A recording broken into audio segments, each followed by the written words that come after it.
Spiral,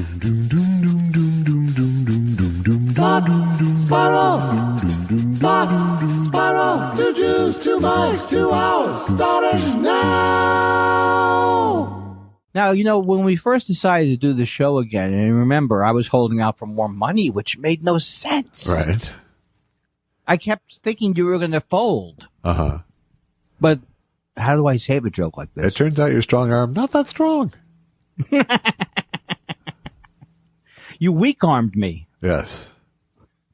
Do you know what I was going to say? Just do one as my folding a front. I'm going to phone a front. You did not give me enough information to know what you were going to say. When we first decided to do the show again, and I remember I was holding out for more money. Right. We said that we were going to do the only way I was able to remember it was to repeat previous things I'd said. We said that we would have a pre-meeting. Right. But it seems like you're ready to go. I mean, I'm so funny from word one, I think is what you're saying now. I just see I see where we're at.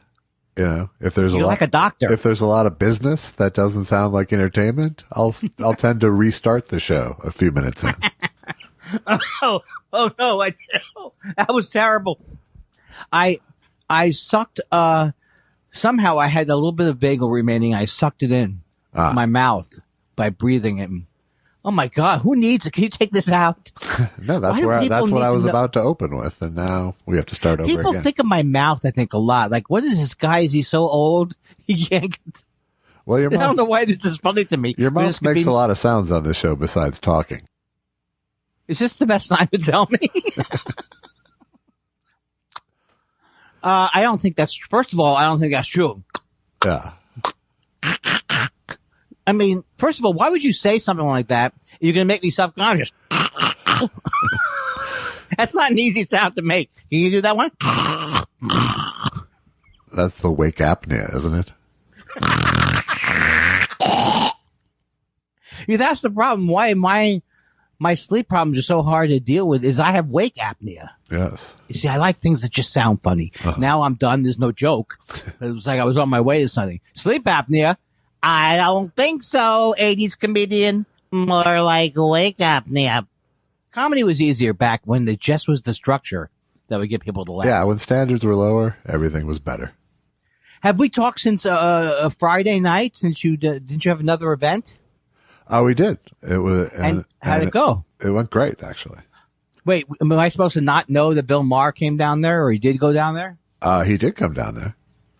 Oh my God.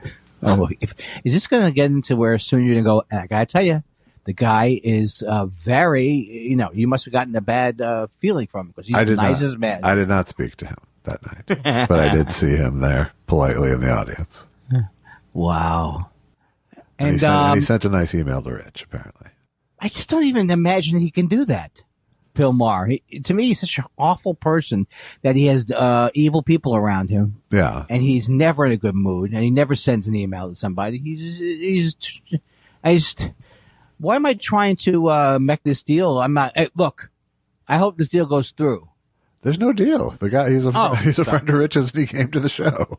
Look, I hope he buys. If there was a deal, I would be behind it.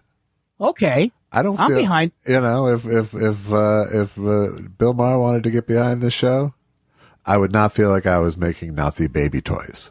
Let me finish. Bill Maher.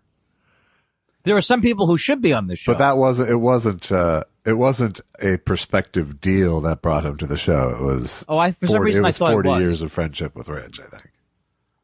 Oh my God. It's just unbelievable. None of these things make any sense to me because he's such a cold, not Rich. Rich I love. But the other guy's such a cold fish. Ugh.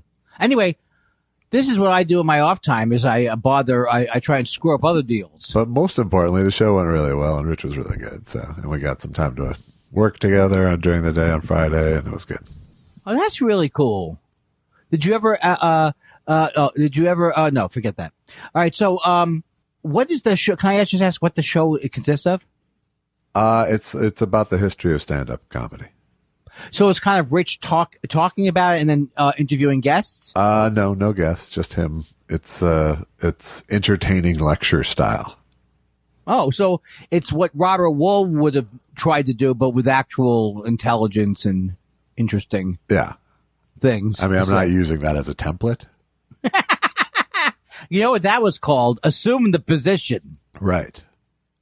But no, it's something he's been working on for a while, and I've just sort of come on board with now. So, you know, it's in a transitional phase, but it was a very productive couple of nights. Would you say that he's like, because I could see him as like a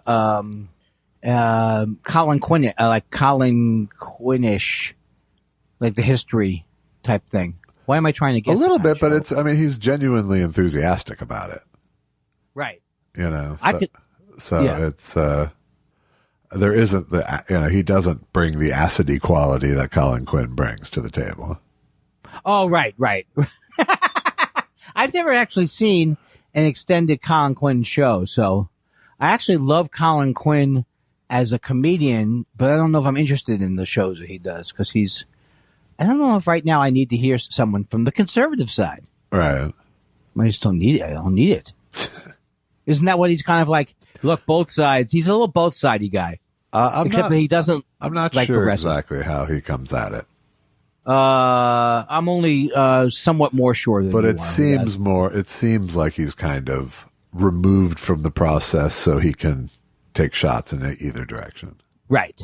Which is something I'd like to look forward to doing one day. Yeah. Elder statesman quality to me. I don't. People don't seem to feel that way about me. You don't exude statesman-like, but I think you could still get there. Gentlemen, ladies, we can solve this.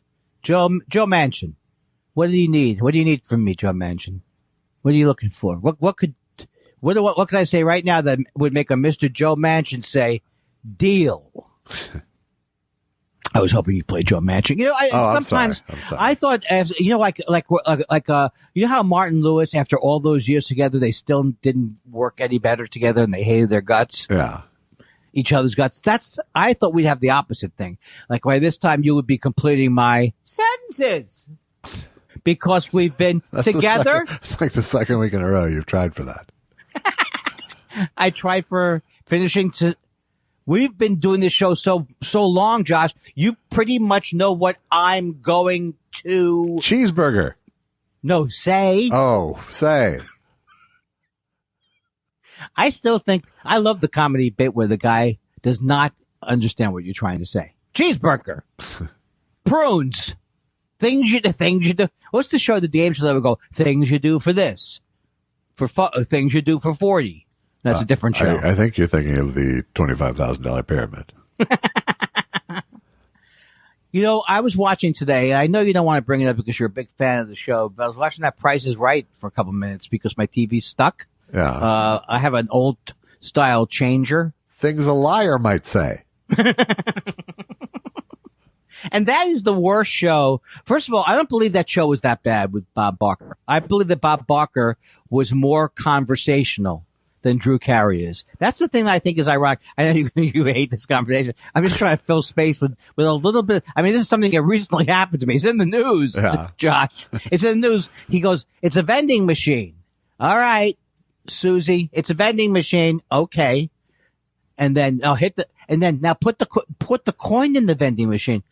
Is this the kind of TV we want, Josh? Put the coin in I'm not even seeing an actual trick or something or lights light up. Yeah. I'm seeing him say, Susie, put the fake coin in the machine. No, I think that's its charm though, is that it has the production value of a muscular dystrophy carnival. Okay, I won't touch that comment. Hey, wait a second. You're not saying something bad about muscular dystrophy. No, when I was a kid, right? when I was a kid, they did this thing where you were supposed to put on to raise money for muscular dystrophy.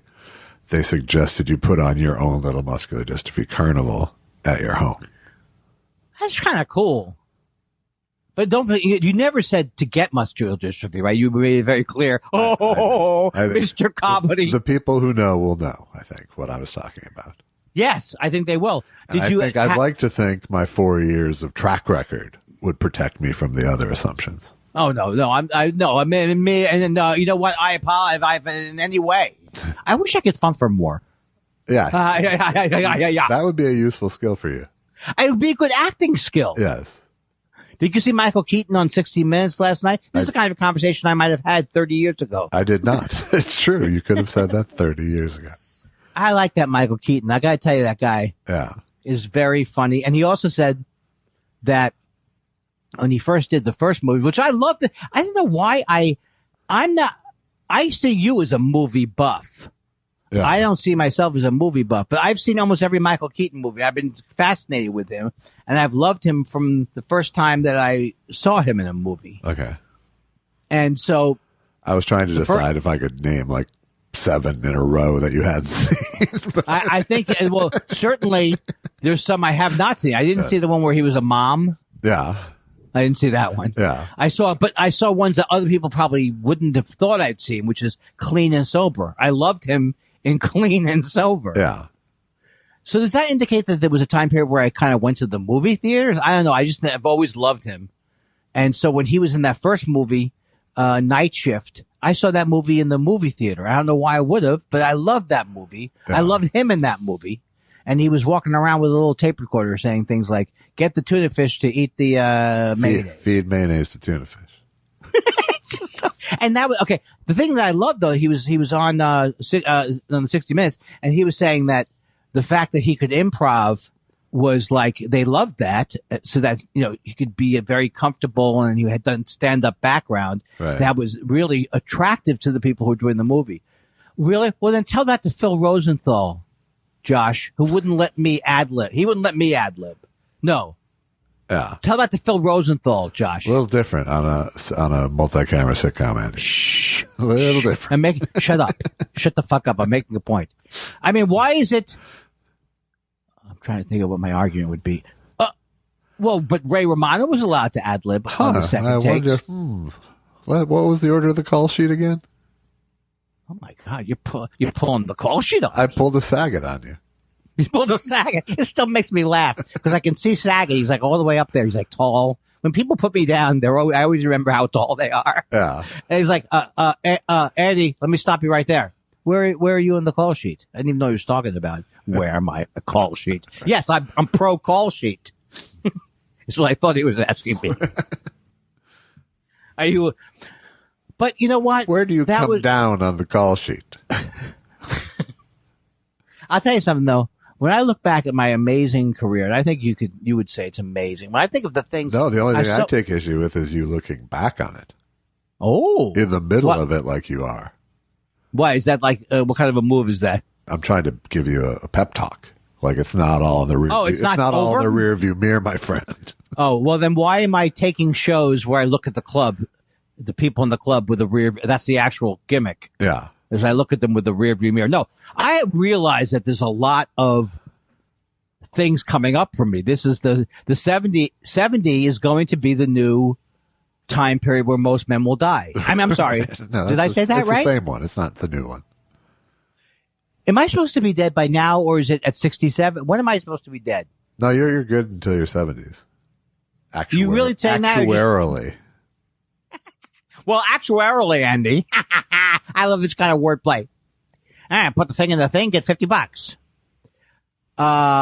So I'm okay. So no, I would guess that the life expectancy used to be like 75 or something, and then women were more. I think I got both those numbers wrong. It's probably less. It's probably 72 for, I don't even know what it is. I know it's gone down because we haven't, we don't have good health care in this country like some of the Europeans do. I think we peaked at about 78 for men and maybe 81 for women.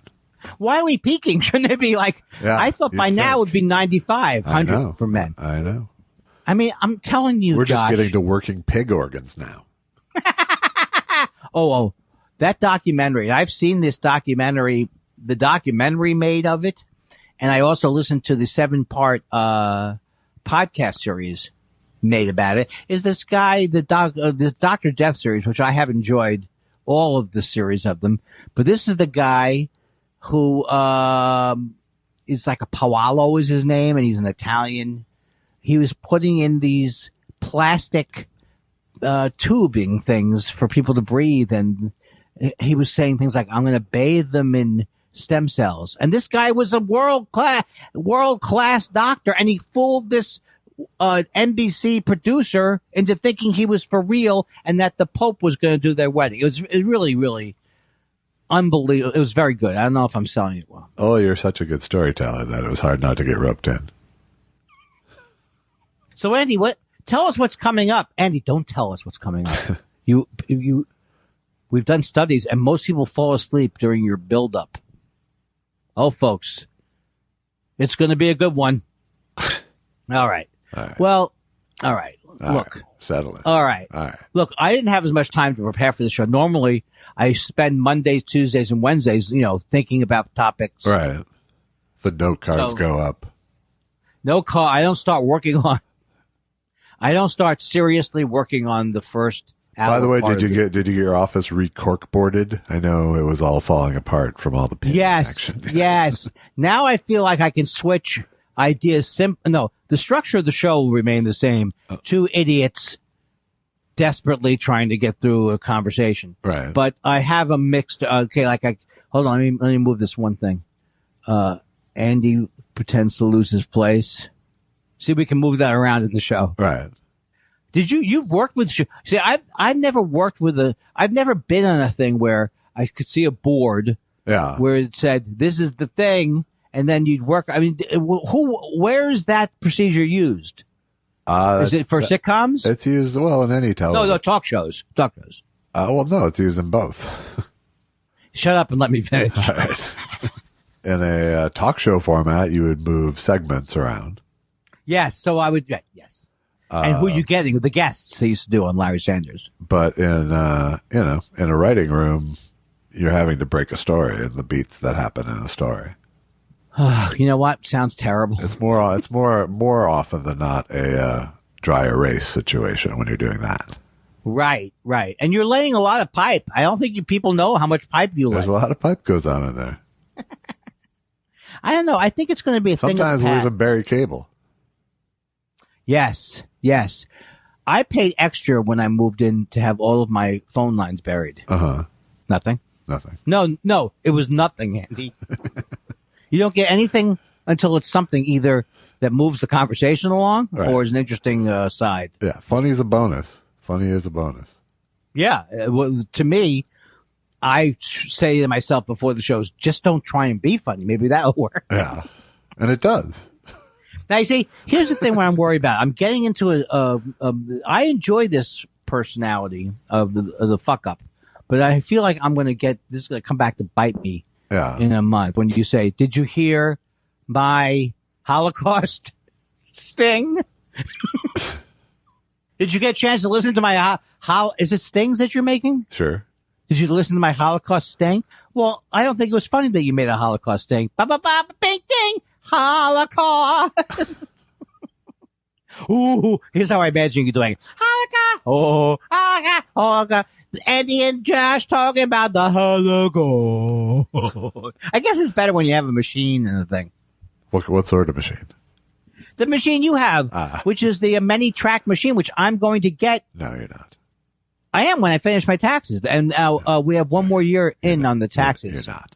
What? You don't think I have the stick-to-itiveness? I don't think you do. You're not getting it. Fuck you now. No, I went to that. And here's the thing. You're right not to get it. Why? Because you've done this before. Why don't you say this then? Why don't you do this? Look, forget about worrying about diabetes. You're not going to follow any. No. When's the last time you played your guitar? I can't. Okay. I think I'm going to start crying in about 3 seconds. You played your guitar. You can't go to the insistent part. It happens. You happen to have picked the wrong week. Last week, I spent the first 3 days working on just arpeggios. Yeah. The second part of the week on you know what? A lot of people don't like it, but Paul McCartney talks about. Paul McCartney, where was he when I was? Have you played your guitar since you moved into that condo? Yes, but that's not very good. That's not very good. That's not a very good thing. Yeah, I have played since I've been in the condo, but not enough. But you know what? I'm not going to accept this view of me. Yeah. No, I'm not going to accept it. All right. Because I've got one more year of taxes done. 2018 is filed. Fantastic. And I'm almost done. Good. Are you, would you say in general you're rooting against me as a person? I'm Is not that what rooting you'd say? against you. Or because, well, here's what I root against. I root against unnecessary guilt. you mean by buying a multi-track machine I'm not going to use? Is that what you mean? Well, sort of. Okay, what do you mean? But I just mean the even deeper thing of, like, you should be playing guitar. What do you mean? I lost you there. It's there for you. You're not there for it. Right, but you buy. I'm trying to think of how to say this. You're kidding, or you are good-naturedly saying. No, I was fucking with you. Don't get me wrong. Right. Right. Yeah, I was playing that guilt against you. Yes. But in fact, I think that guilt is totally unnecessary. Right. And I think that's a good thing. I think it's a good life lesson you just demonstrated there. If you're going to do it, you're going to. Well, the point is, the thing that people don't like to hear is anybody with their constant future plans. If they're right. And I have a total allergy to that. Right. But in this case, I'm going to get that in this case, I will finish my taxes and I will get that multi thing and I will give it a shot again. Since when I first got that Porter studio back in 1970, whatever, I wanted that to be a fun experience. But it was a terrible technology. Right. But the technology. It was the wrong solution. It was the wrong solution for what I was going through at that time. Right. But I'm telling you, the technology is the same, essentially. It's only the format has changed. The actual nuts and bolts of recording into a multi-track thing is exactly the same as when it was a cassette. But it sounded like garbage. Yeah, I mean, this has less this has less noise. It sounds good. In fact, it sounds good. That's the big advantage. That's like the fact that it sounds good is a big breakthrough. But don't you think that people have to it's a very hard thing for me because this is what stopped me. I didn't realize when I stopped playing music that it was as simple as I was telling myself I wasn't good enough to be a musician and I wasn't resolving that argument in a positive way. Well, I did resolve it in a positive way. I stopped playing music I stopped trying to make a living in music, and that's what eventually opened up comedy. But I didn't, it would have been nice. Of course, it would have been nice what you say about everything in life. If I had known how hard I was on myself, I just thought that you had to actually decide on your own whether you're good enough for something, which is absolutely ridiculous, which I don't recommend when people try stand up or they try something. I don't say to them, evaluate yourself a weekend, just keep doing it and see where it goes. But with music, I just had a horrible relationship with it. Well, because it's a horrible, horrible business. Yeah, it's true. It's the worst. Yeah, I can see that. It's under the best of circumstances. It's not, I think of the things that I did when I was younger. I'm trying to not think of like when I wrote to the guy at the New York, LA Times, and I'm trying to figure out a way of not looking at the past with such embarrassment and shame, because it doesn't work for me when I think about any family thing that is still shrouded in shame. Yeah. In fact, most of my memories are shrouded. When I worry about things or I go, oh, remember that? It's mostly shame-based memories. Right. You don't have that much in your personality, right? I have, I certainly have shame-based memories. No, it's not the majority, but I also have that extra voice that goes, you were 8. Yeah, I am getting that voice. Yeah. But not only am I getting that voice, in general, the key to healing yourself, I believe, for me, is to have more empathy for have more empathy in general for the parts of your life you're ashamed of, unless you're a serial killer. Right. But when you remember these things, and I remember it with the same shame, and I'm not talking about anything that I should have had shame.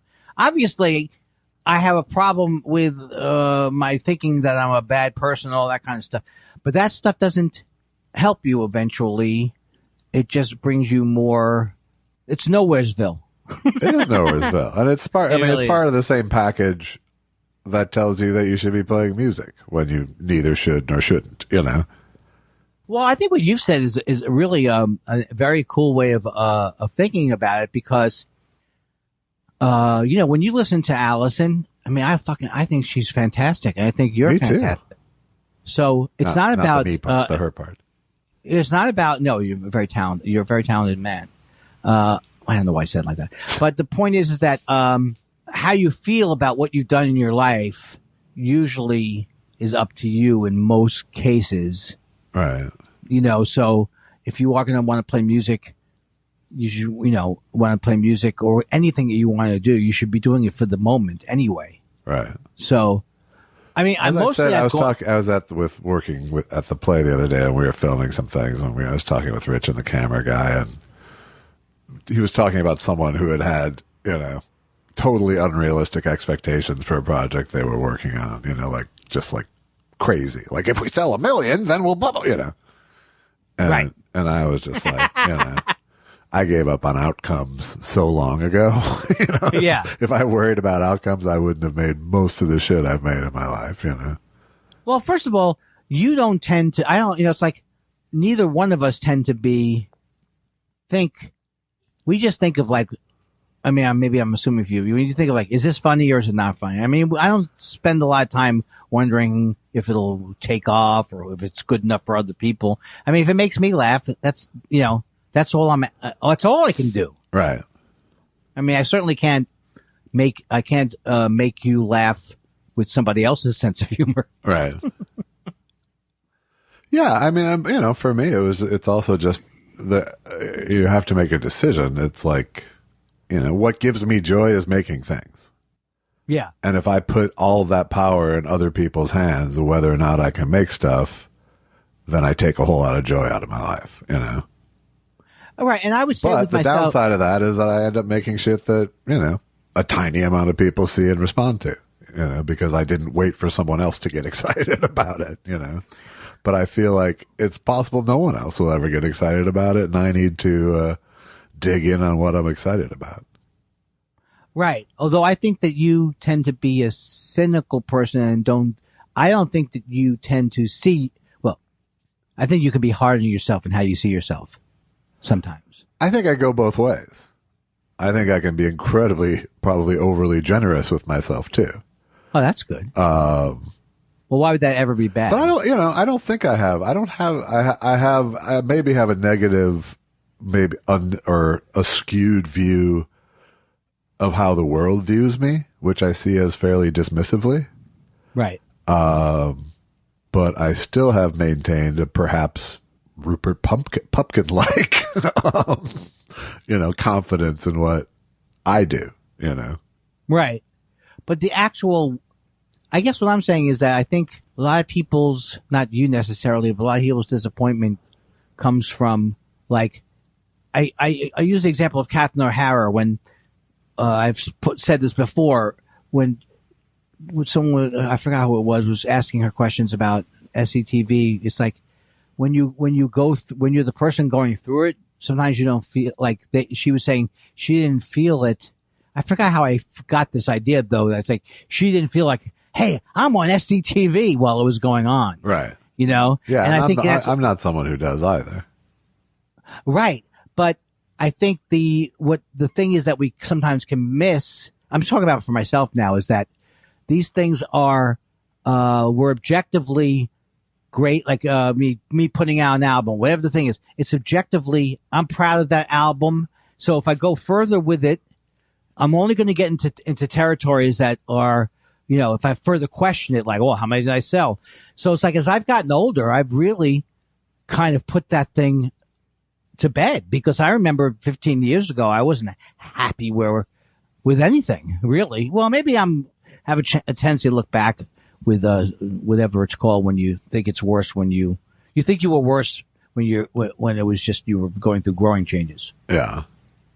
I guess I'm not making much sense. But I think with your stand-up albums, you have pride in them without being obsessed by the outcome, I would say. Right. That's the point I'm making, is that I think part of us believes that, oh no, if I was as rich as Joe Rogan, I'm not saying you or I, but I can sometimes believe that too. Like, oh, if I was as rich as Joe Rogan, I would have a better life. But I can tell you from just spending 4 or 5 days with my brother, not for my brother. I mean, we both came from the same middle class upbringing, but if you could order anything you want for food, after about 3 days, it doesn't have the same attraction anymore, you know? Yeah. No, the novelty wears off and your life and its problems calibrate to whatever income you have, I think. But, yeah.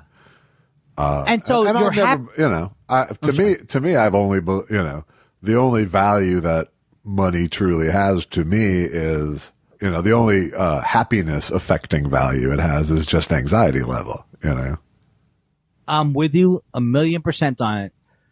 But I used to think that my money worries were, this is hard to say because people are not going to have any sympathy for me, but I used to be worried about money all the time. And it didn't matter that my brother had money or whatever it was. Right. I was worried every day that I was going to starve. Yeah.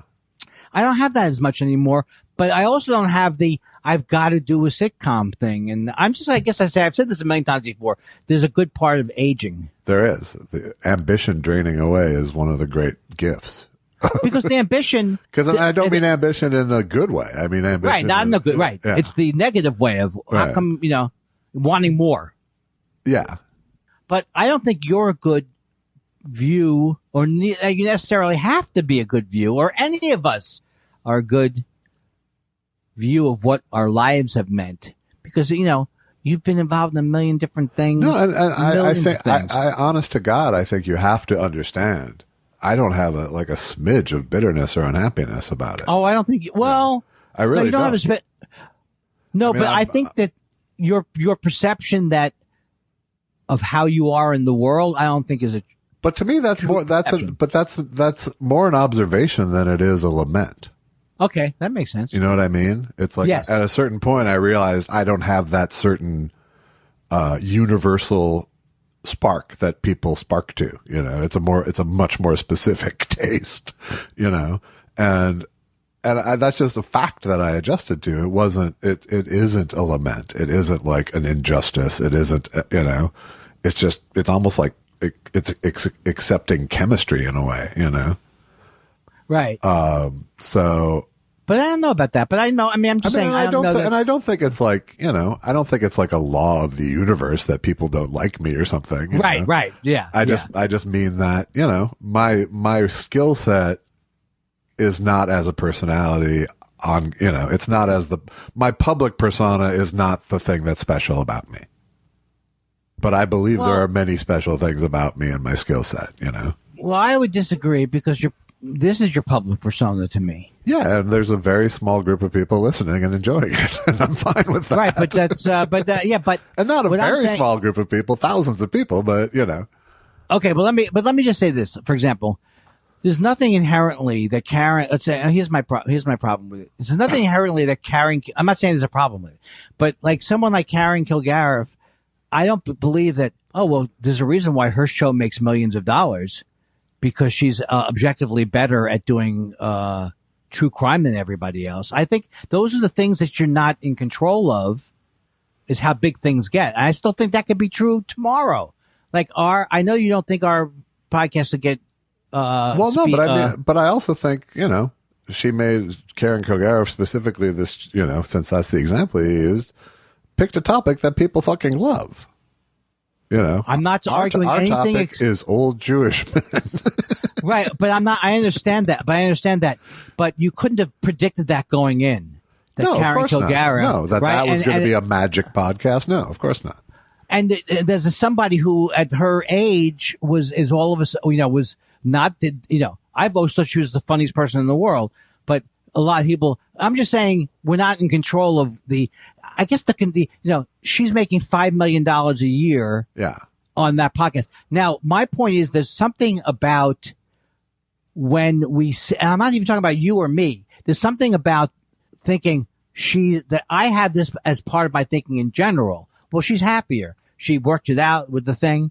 And all of that's it's just nonsense. Right. It makes the other person not even a person. I mean, it's like, oh, you're lucky, Karen, because you're making these millions of dollars. You know, it's like all these assumptions that just are not true. They're just not true. But I do believe that not only could our podcast get bigger, but how big it gets obviously wasn't the reason why we were doing it. Right.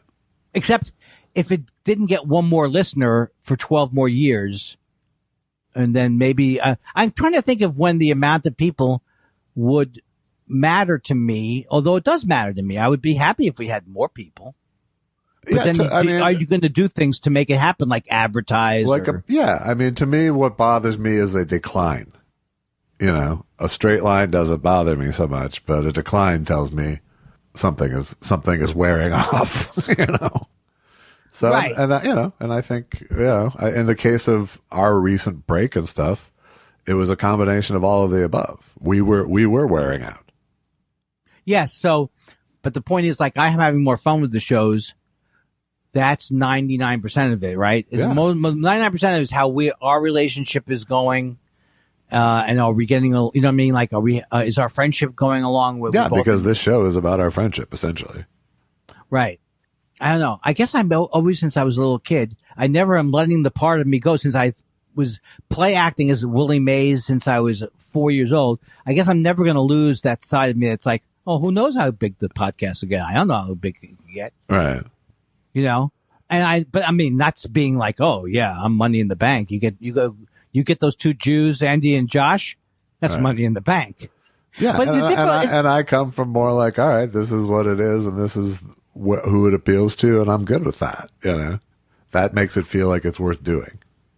Right, but there's a cause and effect relationship of like we were getting frustrated, and the numbers were going down, right? But we could be not frustrated, and the numbers could still go down. That's true, but also, are we willing to do the things that other people do? I mean, it becomes a whole thing. Are you on Spotify? You're on Spotify. I mean, it's like people are making this into a whole thing for themselves, getting into that business. I don't know if I'm sorry. I went on too long. No, that's all right. You didn't. No, but I mean, like, sometimes I say, like, I keep going back to, like, when I remember things like early on in the podcast and we would have arguments about promotion, it's hard for me to remember that I was a different, these are life lessons that I'm learning with us. So I guess part of me, because I have an OCD type brain, I was thinking like, oh, so are you saying, let's say we were loving every show, but we were going down in the rate, people, but that's an OCD question. It's really an unrealistic Yeah, but thing. I can answer it. You know, if we really felt like what we were doing was special and worthwhile in the world and the numbers are going down, I would stick with it. Right, because the process would be fun. Yeah. It's the process It's being when fun. the two matched up where I didn't feel like what we were doing had vitality anymore, and clearly the audience didn't either. Well, that's the thing that's amazing about it, because if you look too far into, like, if I was to sit down, if we would sit down and go, what is the magic of Andy and Josh? We kill ourselves. So we can't. No, but I think wanting to be there is an essential element for people to also want to be there. Yes, but like I have a 5-page thing of changes to the show that I made that I just threw away because I thought it was a structural. Maybe we. Yeah, could no, I think structural. what we really discovered was we just needed a fucking break. Right.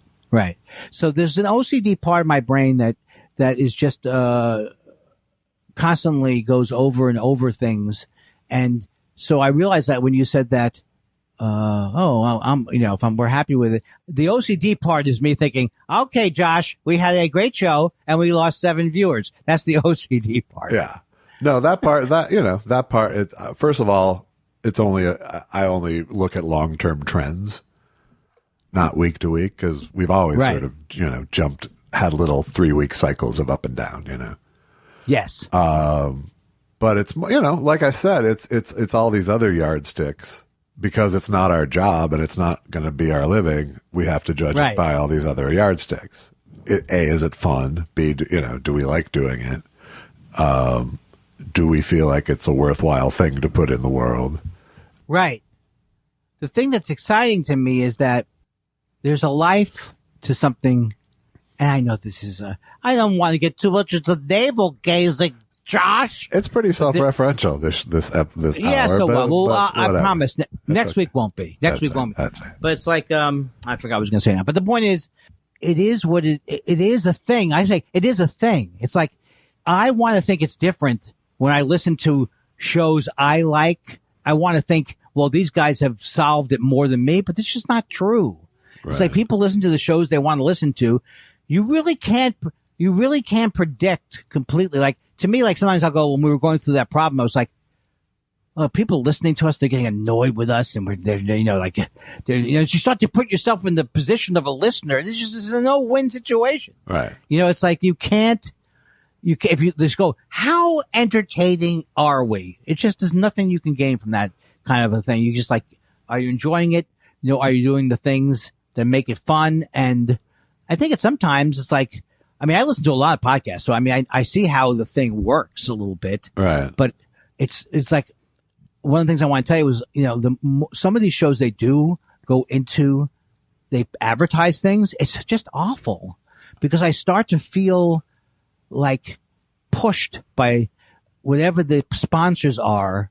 And the more they talk about it, if the host himself, the more I hear the host talk about, well, I love this Best Fiends game and I like to play it. All right. The more it starts, I'm not saying it's a big deal. No, but sorry, go ahead.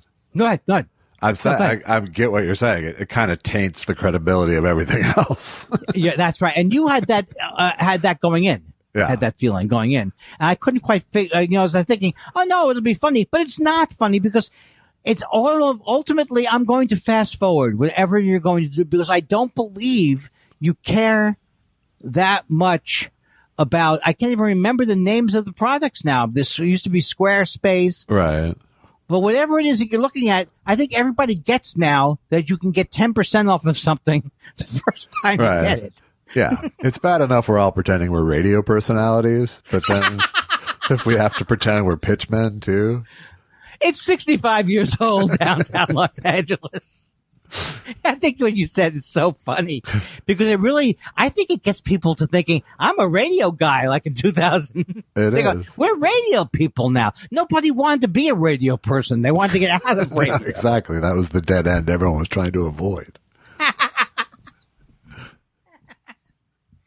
Oh, that was fun. You know what I'll tell you on this show when we really talk about things and we really sling the shit. By the way, I hate this World Series. I guess I'm rooting for Atlanta. You have to root for Atlanta, but that's tough too. Yeah, now, I was a bunch of lying, cheating bastards in Texas. Now, I can't root for I feel bad that in a way that I can't root for Houston, but how come Houston didn't take the World Series away from them in 2017? I don't know. They probably should have. I mean, and I don't even remember. Did you remember following it when it was happening, or is this something that they were able to? It got decoded postseason, right? Because it wasn't until the next year or 2 years later, I think, that someone said something. Yeah, it's bullshit. It really bothers me. It bothers me. Like, I don't even like to see the coaches pick the card up and put it in front of their mouths. But I understand the general thing, like when you're playing poker with someone and they won't, like I'm talking about myself, they're not taking care of their cards. It's like, it isn't your responsibility. You're not supposed to look at other people's cards, but if someone's being an idiot about it. Right. So I get that if someone's going, if you see someone's lips, it's a draw play, Bobby. Draw, then you can pick, then you deserve to have that stolen. Right. But the idea that you would go out of your way with an elaborate system to steal is really disturbing to me. Yeah, gaining an edge and cheating are different things. Right. And like Willie Mays. Maybe not. Maybe they're the same. Did Willie Mays die? I don't remember. But Willie Mays said, like, when he was coming up. If not, say hey. Say hey, I love Willie Mays. When he was coming up, he would have taken anything. They took anything. They took anything to get an edge. Right. So they took whatever they were taking. But it wasn't so clear, he was kind of trying to protect, what's it? Bobby Bonds. He's Barry Bonds' godfather. Right.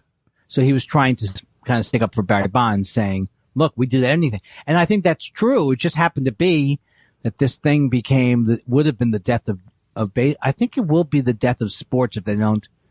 Maybe they'll never figure it out.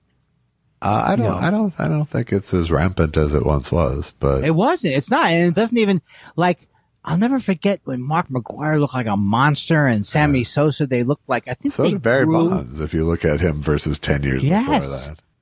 I don't think people realize this, but Sammy Sosa was 6'7" by the time he was done. That's right. And Mark McGwire was as wide as he was tall. It was unbelievable. It was a Guinness Book of Records.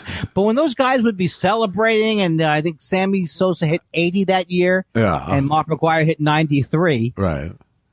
When it was first happening, we were like, this is the greatest thing ever. But now we really don't want that kind of juice in our players. No, because I think everyone at the end of it, they got over the exuberance and felt tricked. Yeah, because also the balance of the game, you realize it's not that exciting that some schmuck like Sammy Sosa. No, I shouldn't say that. But Sammy Sosa was a good player. They both were good players. I love that Sammy Sosa did steroids and corked his bats. Corking your bat is, oh, you know what they used to do a lot more of, Josh? I don't see them doing any. In the old days, I guess you could get away with it. There's nobody juicing up the ball now. There's no way to juice up the ball. No, well, there are people juicing up the ball, but they have more inspections built into the game now. Oh my God! I mean, even if I was inclined that way, which I'm not, I'd be like, I can't do this. I'm the pitcher. I think everyone's seeing me. Right. There's more than one camera on me right now.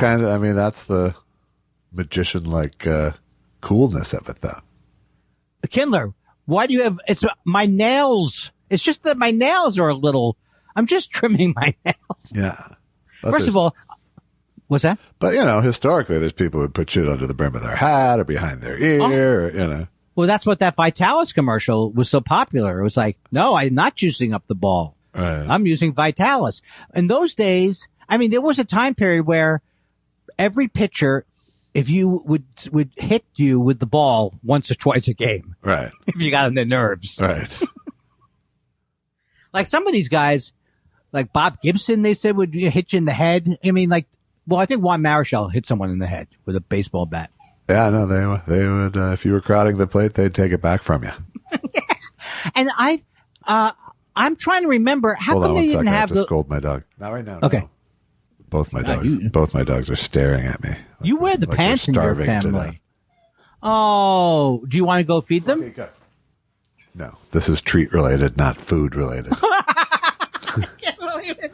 I just can't believe it. That's why I'm telling you, I would be. Why is Andy's dog 700 pounds? Oh, for sure you would. And the only thing that would save them is how much you walk. That's true. That is true. But it's like, hey, you're the one who took me on the fucking Bataan Death March. Now give me some liver snaps. Why is my dog like that? I have a Dennis Miller dog. Yeah, all dogs. Hey, look, all dogs are Dennis Chacho. Miller on some level. Hey, babe. Oh God, I think I would enjoy myself just making that video of a dog walking down the street. Yeah. Hey, babe. Hey, Chacho. I love that Dennis Miller's now has been. What's it called when someone is? This is what they are now, and they can't get away from it. To. Yeah, reduced to. Do you think I would be better with words just from how long I've been alive? It get better. But no, it's getting worse. To play with them. Yeah. You know, it still bothers. There's two things that bother me. What's that? The use of the word utilize instead of use. Okay. Because I think people, when they say utilize, they do think it sounds smarter. Right. But there's absolutely no difference between the two words. So why would you use a longer word? Now, someone can go back in the history and tell me what in the old days utilize had a meaning that was said. And we'll be back. At some point, it had some utility. That's right. And we'll be back with someone who wishes he was Edwin Newman. I don't even remember Edwin Newman in the shows. Although, you know who I'm a big fan of now, who I'd like to go watch back on, is Calvin Trillin. Yeah. I wasn't as big a fan when I was a kid. That guy's hilarious. Well, I was too young. Yeah. To get him. He's This guy's hilarious. Always bone dry, though. I know, that's true. I found him in the New Yorker. Yeah. You know, there is a part of me that is so involved with wanting to be seen as intelligent, to wanting to be not thought of as stupid.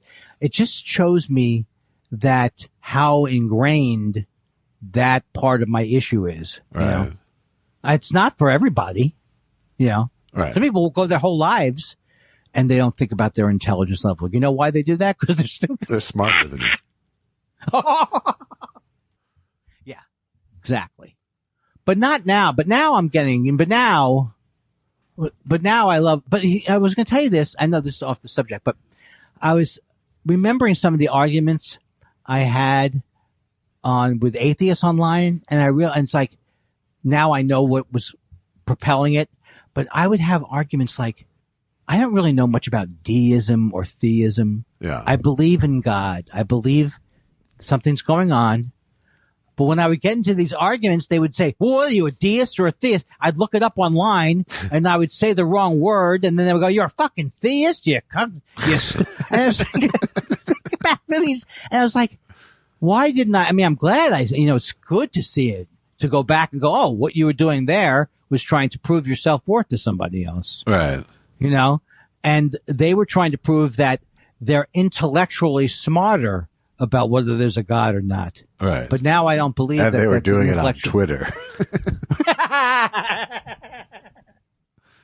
But I just think it's like, to me, they got you going when you're looking up theism and deism and then making a decision. Well, I'm more of a theist. It's like, I don't care about those fucking words.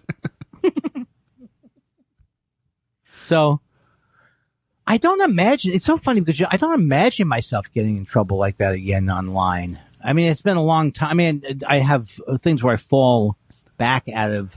Yeah, but I think you've gained a level of self-awareness that you just you did not hopefully have until the last recent times. Yeah. When you really, if you really, and that's how, and that's ultimately how I hope you'll forgive yourself for the shame-based things. Oh, yes, yes. You have to forgive yourself, or at least you have to bring some kind of empathy to. Because the truth is, you are a fucking idiot, but we all are. That's true, and I think because I was talking about that recently, like you really like to see a picture of me playing the violin, or you like these things where I'm showing myself, it's not so much self-deprecatingly, but it just shows other parts of yourself. Yeah. Yeah. And so it's not self-protective to show those things, Right. Right. So, I don't know how I got on that, but that's, and that's what makes, ultimately, and I think that's what comedy has discovered is that, the most universal thing is embarrassment, Yes. Yeah. It's so interesting. I've been thinking about like with the stuff about Norm. I mean, I showed dopey old shots of me with with my giant Jew hair as a stand-up. Right. But those are delightful, right? Yeah, I think it's funny. Yeah, I mean, it's delightful. I guess there's a humble brag aspect to it too, but mostly it's just like, look at this fucking kid. Well, there's definitely a part that you can't. It's like if I go too far of like, well, I do want people to see how cute I was when I was 3. See, that's okay. What I tend to do is yell at myself for having those parts of my personality where I want. Yes, everybody wants to be noticed. Right. Everybody. So it's like now whether in other words, like if I'm singing, if I'm standing in a supermarket, there's a part of me that wants to go up to the next person and go, fly me to the moon. And go, what do you think? Right. Right? Yeah. That's okay. Yeah. To have that part of you. But to think that the only thing that can be okay is if I go to that person and I go, fly me, and they go, it does sound good, or whatever it is that I'm wanting from the public. Because like Susan, I used to be out in public and like I would want to do something crazy out in public, and then Susan, don't do that. It's like she doesn't want to be embarrassed, right? So it's not that to sing in a supermarket's embarrassing. It's okay to sing, and there's nothing horrible about your voice, Andy. Now you can see how if Susan doesn't want you to go up to the next person and sing. Now, I'm using an extreme example. But she's not saying you have a bad voice. She's saying that is not appropriate behavior regardless. It wouldn't be appropriate if you were Robert Goulet. Yes, Robert Goulet. Well, maybe it would be. That would be great. If I walked into the produce and I heard, and all of a sudden Anthony Newley was could I turn to when nobody needs me? No, but you realize the problem is my relationship with myself. And now it doesn't matter who. So now the issue wasn't what your voice was like. Your issue was that you're so needy that you're asking the person in aisle 3 if your voice is okay. And then you see how it's like everything is fine. Everything is totally fine once you have the right perspective on it. So you see, but for years I thought I was a terrible singer, and I was a terrible singer, and also generally I wasn't good enough to do artistic things because nobody can do it. My father couldn't do it because he had kids. So it's like, it's all this stuff that you're bringing that once you realize what it is and that it's just human, it's good. I'm sorry. I fizzle out at the end. That's all right. No, but it felt like a bookend, kind of. I mean, but that's why I became a deist, ultimately. And now I'll tell you, the thing that's so interesting about it to me is that I still right now do not know if I look it up, I'll know deism and theism. But it only matters if you're getting into fucking arguments on Twitter. Otherwise, it has no use in your life. Exactly. And that's the thing that probably is hard for our generation to know. It's like I didn't realize why I would look on Instagram and just, I'd be so confused. It's like if you don't know that this is happening, that's when it gets to be really, really bad. Yeah, then you're literally out of control. But expectations are, to me, it's like you better never be out of control again. Is also not a good expectation. No, I think it's more about being able to, pull it up before the crash than it is never going to do a tailspin. Yes. I'm fairly confident that I do not, the less I'm enraged, the better for me. I think that's true. I think that's not where best Andy lives. Shut up. What do you know about the best Andy? I want to play loud. I want to play like this. I have to play like that. I want to play like this. I have to play like that. I want to play like this. I have to play like that. Because the neighbors, we can't disturb the neighbors. I want to play like this, but I have to play like this. I want to play like this, but I have to play like that. Because the neighbors, you can't disturb the neighbors, you can't disturb the neighbors, those cop calling neighbors, those pokey nosy neighbors, the neighbors can't disturb the neighbors, those pokey nosy neighbors. I wanna play like this, but I have to play like this. I wanna play like this, I have to play like this.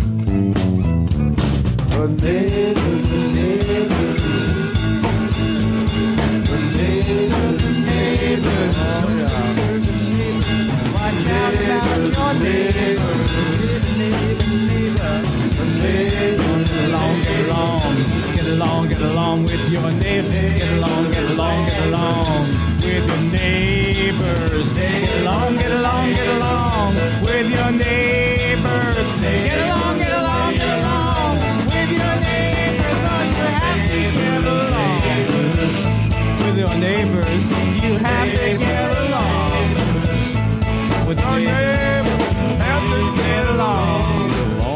has no choice but you.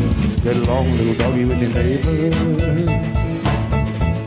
Get along, little doggy, with your neighbor. You know you gotta get along. Get along with your neighbors, No matter what they do. Don't disturb the neighbors. Don't disturb No the matter how goofy they look. Don't draw attention to yourself. No matter what they do. Can't disturb those neighbors. You gotta get along with the neighbor. No matter what they do. Even if the dog comes over the fence and gives your leg a chew. You gotta get along with the neighbors. No matter what they do. Don't you start playing sometimes. You start to get a little excited. So you wanna pump up the volume. And you wanna get really loud. But then you have to play like this. Because the neighbors complain. Hey! Keep it down! We're trying to sleep! I'll call the police on you, asshole!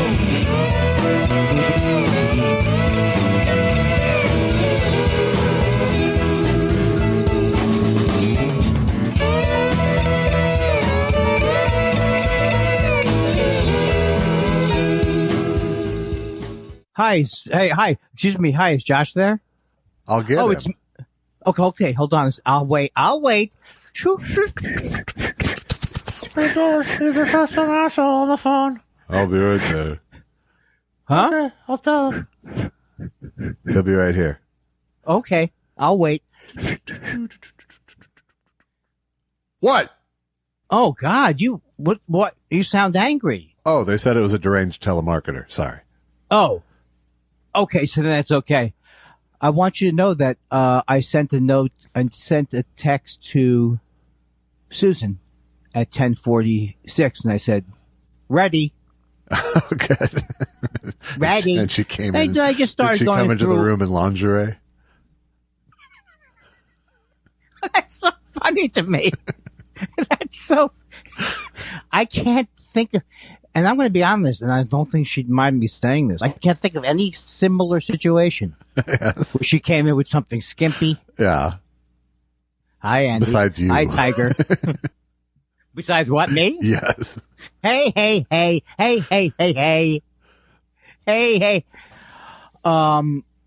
Am I still on Twitter? Because I use the word putz. I think you can curse in Yiddish. I guess you can curse in any language. Really. Yeah, I don't know.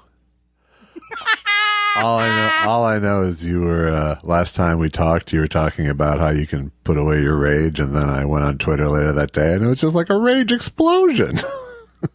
Yeah. It's so funny because when you were thinking about that, I also thought about that. Yeah. I also thought about that later that day. Well, whenever I get mad, I have your face. Your face comes in my mind. I'm not happy about that, really, But, and I don't even remember. I swear to God, I remember I got upset.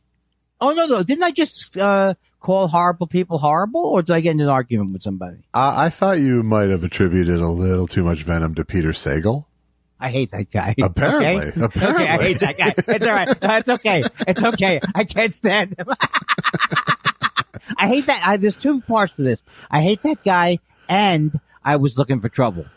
That was like a wait, is he off his meds moment.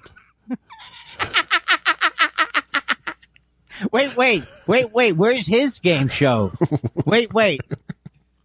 I have a particular problem with him. I had an argument with him. He likes Sam Harris, and he's an elitist, but it wasn't. But it still was indicative of me looking for trouble because. If that thing that he wrote, though, rules and regulations for Twitter. Yeah, no, I'm not saying it wasn't, I'll go at least slightly douchey. But yeah, right. But I also could see that a lot of the things on his list were triggers for you as well. Oh, I'm sure. I just can't stand that guy.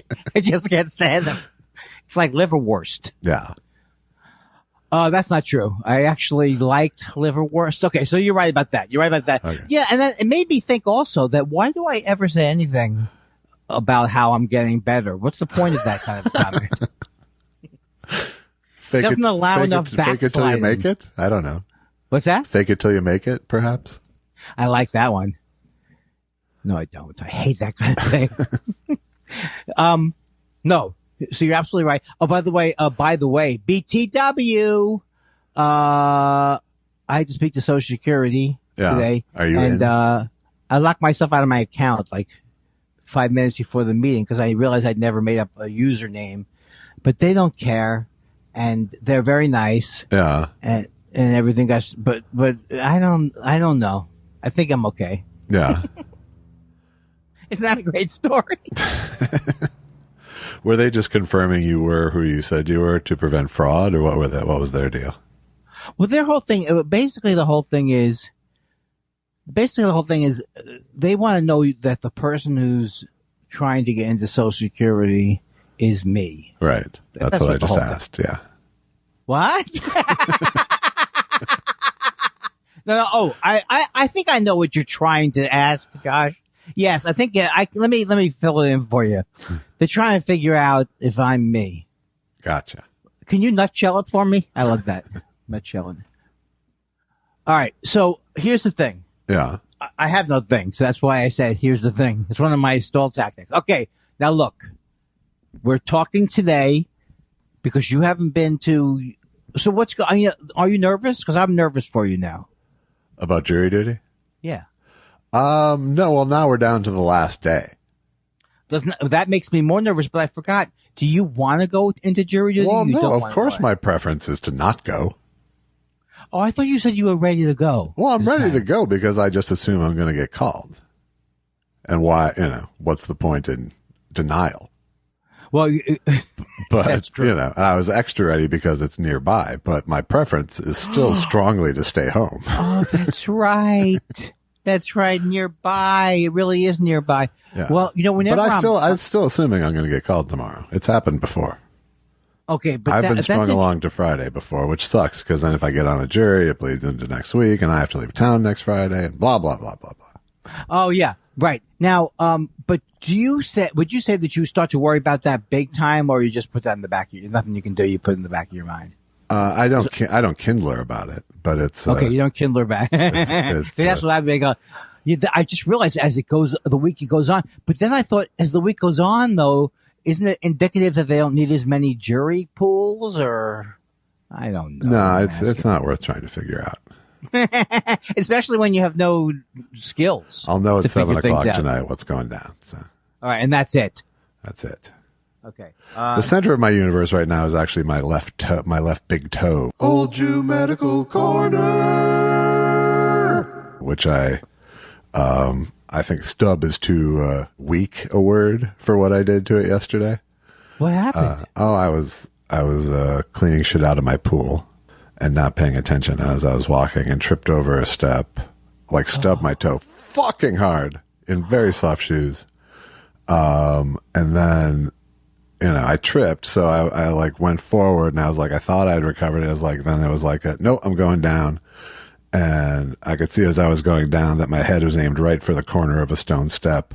So I was able to somehow turn my body just by an inch maybe from that step. So it was, Did you not hit anything with your head? I did not. Well, I hit the ground with my head because my glasses came off. Oh, but that didn't. But it didn't hurt my head in any way. Oh. But my toe is the center of my world right now. And so, what does it look like exactly? It's very black and blue. It's. I would say it's probably not broken. It's probably just very bruised. Is it your big toe? My big toe, my left one. Your left big toe, right? I think I may well lose the nail. Oh, okay. So we'll see. I'll keep you all posted. God, wow. Please be careful because I'm telling you that I'm older than you. Yeah. And I took a really hard fall last week, and I've taken very, very hard falls. And because of my early tumbling experience, I think I know how to fall, but I think I'm running out the string of good luck. Yeah. By the way, that's not what tumbling is. What do you mean? It's not just falling. No. I said I was kidding. But the thing is, don't get into this topic because I was a world-class athlete. Sure, of course you were. It's a sad thing for me because I really did enjoy that kind of thing. And I had a friend in college, I think I've said this to you before, but for my friend in college, he was such a sweetheart, and he was trying to teach me how to do a backflip because he was saying, actually, a backflip is easier than a front flip. Yeah. But I just, because you know why? Because when you bend backwards, your arms, of course, that's when you had some kind of flexibility. All right. If you bend backwards, you can see how your arms are almost already, if you bend backwards at your waist, and you see how your hands are already approaching the ground. Yeah. If you were to go back. So see how easier that is? Right. But could you do You're never going to something? win in a trust exercise with yourself. That's the thing. I misread this book, and I thought that they just said just start falling, and then I thought the universe would catch me. When Buster Keaton was a little kid, his family was in vaudeville, and he became a part of the act as a young kid. And literally, his part of the act was his father would just throw him around the stage. That's how he learned to tumble and take a fall.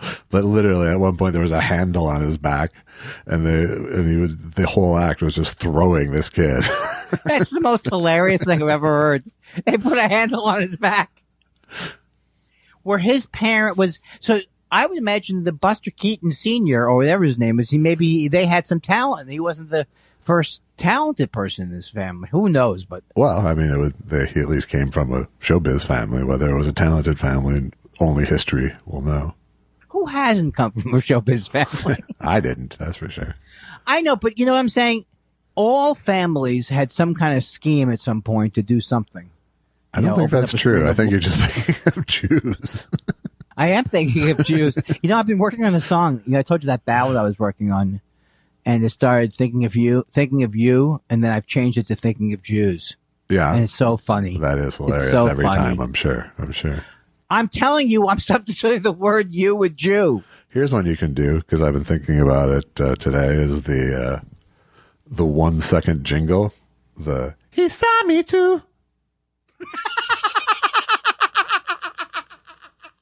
What is that commercial? It's just this it's the Japanese version of By Menon.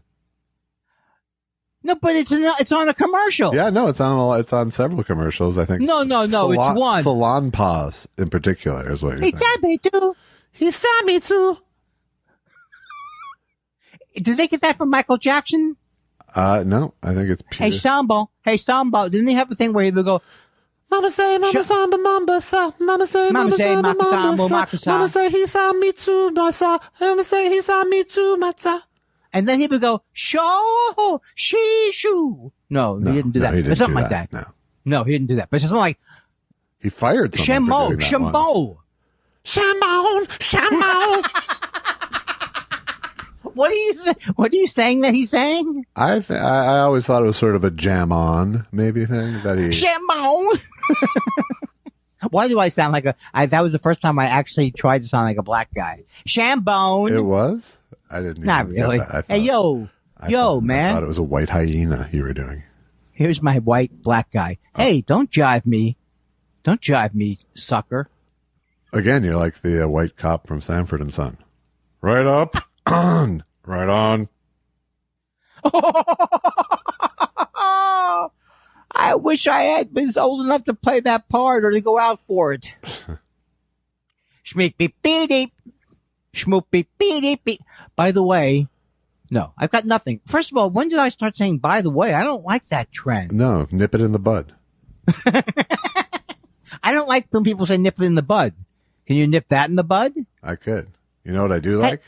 What's that? He saw me too.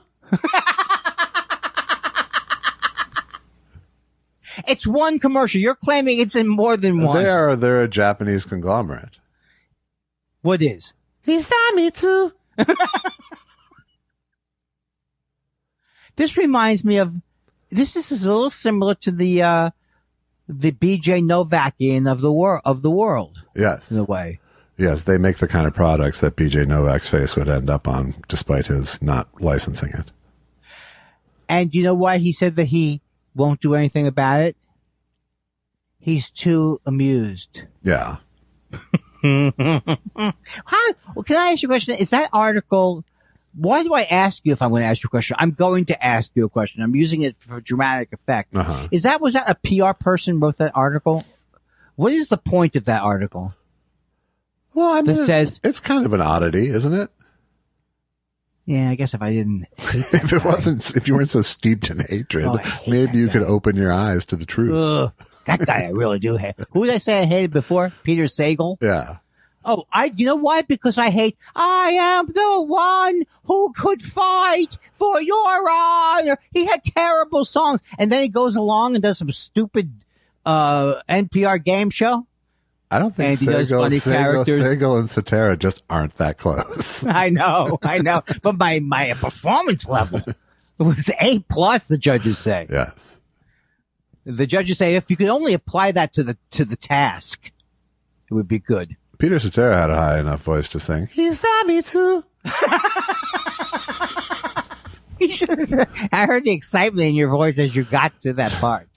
Hey, you know what? I bet Peter Cetera would have a go. He saw me too. Hey, I'm telling you, this is remember I've told you could come up with $1 billion bit. This is your $1 billion bit. This will never not be funny. Until I get sued by, he saw me too. But who is that? He can't sue you. He saw me too. So come on down to Keys on Van Nuys. All this weekend, big sales. He saw me too. Right? It works there. It works there. It works everywhere.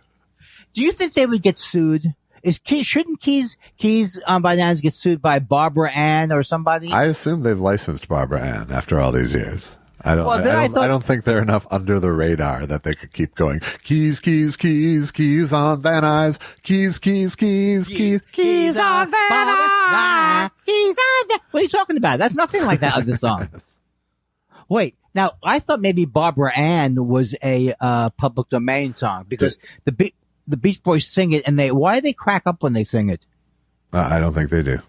They do. They go, "So Betty Sue." So they do it like Elvis does it in the Comeback special, where Elvis pretends to mess up, but he messes up the lyrics, and then it's hilarious. And there's the same thing with this, Josh. I'm going to talk like this forever. Annoying expulsion of sounds from my mouth. Yeah. Emphatic Andy is always a winner. Emphatic Andy. I hate him. No, I hate him. I like that new part of me. I hate him. I used to disguise that more. Yeah. Oh, I don't hate BJ Novak. It's just I'm making a comment about, it's an ironic comment about show business. I don't hate Peter Sagal. I just treat him like a war criminal. Look, I am actually saying that he is on par with Eichmann. Yeah. I'm wrong? Well, I don't know. I think you're using your own scale of justice. I like that. I like this guy. So you're saying that I'm off a bit. We didn't solicit questions. What are you going to do? I did solicit questions. Well, why didn't you tell me to? Because. Josh, you don't care about me. The show has gone back. Hey, Jen has a new show. I love her new show. Yeah. It's about anxiety. She has a new podcast. I know. Anxiety Bites. We've promoted it on this one. And let's do it again. Anxiety Bites by Jen Kirkman. Check it out wherever podcasts are podcasted. How come I know she had a podcast before this. She still has that podcast. Okay, but then her podcast, like, all of a sudden she goes, I got this idea. Boom. iHeartRadio. Boom. Isn't iHeartRadio a big outfit? It is a big outfit. Is that what Clear Channel became, or? I believe it is, yes. Well, I like what they're up to.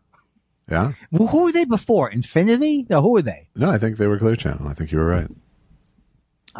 No, but then they changed their name to Something Nation. You know what I'm saying? I'm not making this up. Yeah, whatever. Come on, Josh, help me with it. Something Nation, Live Nation, Live Nation. Well, Live Nation is a concert promotion outfit. Right, but they used to be Clear Channel. Okay. Hey, Josh, can I tell you something I learned about Bill Graham Presents? A lot of people don't realize that the idea of promotion was something that predated show business. Even in the Industrial Revolution, there were promoters.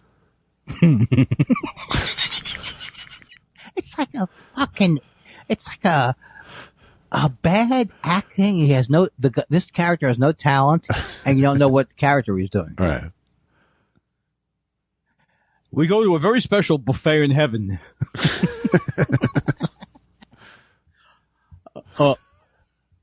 So now listen, before we get to the letters, you know what? I'm not high. Maybe that's why. Were you doing your mom at the buffet in heaven? Is that what that just was? Joan, I'm trying to do a toast at your son's wedding. Can you stop chomping? We're going to kill you to stop chomping for a second. And what you're saying is that was probably an expression of hostility on my mother's part. Well, one could read it that way. It might be just an expression of hunger. But she never has been hungry her whole life. Well, yeah, it finally reached a boiling point. When she had to listen to my father. Perhaps it was the joy of your wedding that gave her an appetite. Oh, I wanted to show you something, but it doesn't help to show you. But my father wrote a very funny thing that was like an article in a paper or something like that, advice to young poets. Yeah. And it's just very, very funny. And the advice ends up being to kill yourself.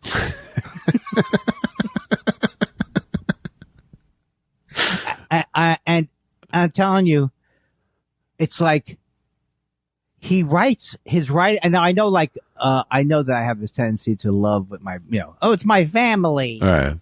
But he has, this is my part I gotta read to you. He tells the guy to affix the thing to his neck. Okay. He will affix a bit of rope about his neck, attach it, and then in parentheses, not his neck. That's pretty good. He will affix a bit of rope about his neck, attach it, not his neck, to a You can't get past that joke. Rafter. What's that? You can't get past the joke. I know. I mean, the thing is just the fact that that's where I got my comedy from. It just makes me it makes my heart. I need you to widen out a little bit. Okay. What is this exactly? Okay. You want me to read it to you? Yeah, sure. Okay. I mean, what are we talking here? Oh. Okay. It's 4 paragraphs. All right. Yes, absolutely. Okay. Advice to young poets. And now where was this published? We don't know. And it says, but it's printed on newsprint. It's printed on it looks like an actual book, a page from a book. Okay. Could be a college book. All right. And then it says, maybe it was one of those poetry books where they put your poem in. Oh, do they have that? Yeah, they have a thing where they make you a published poet. So he goes, advice to young poets and to Lawrence Kindler from his greatest admirer, Lawrence Kindler. He inscribes this to himself. Right. He signs it. Okay. I got it. Advice to young poets.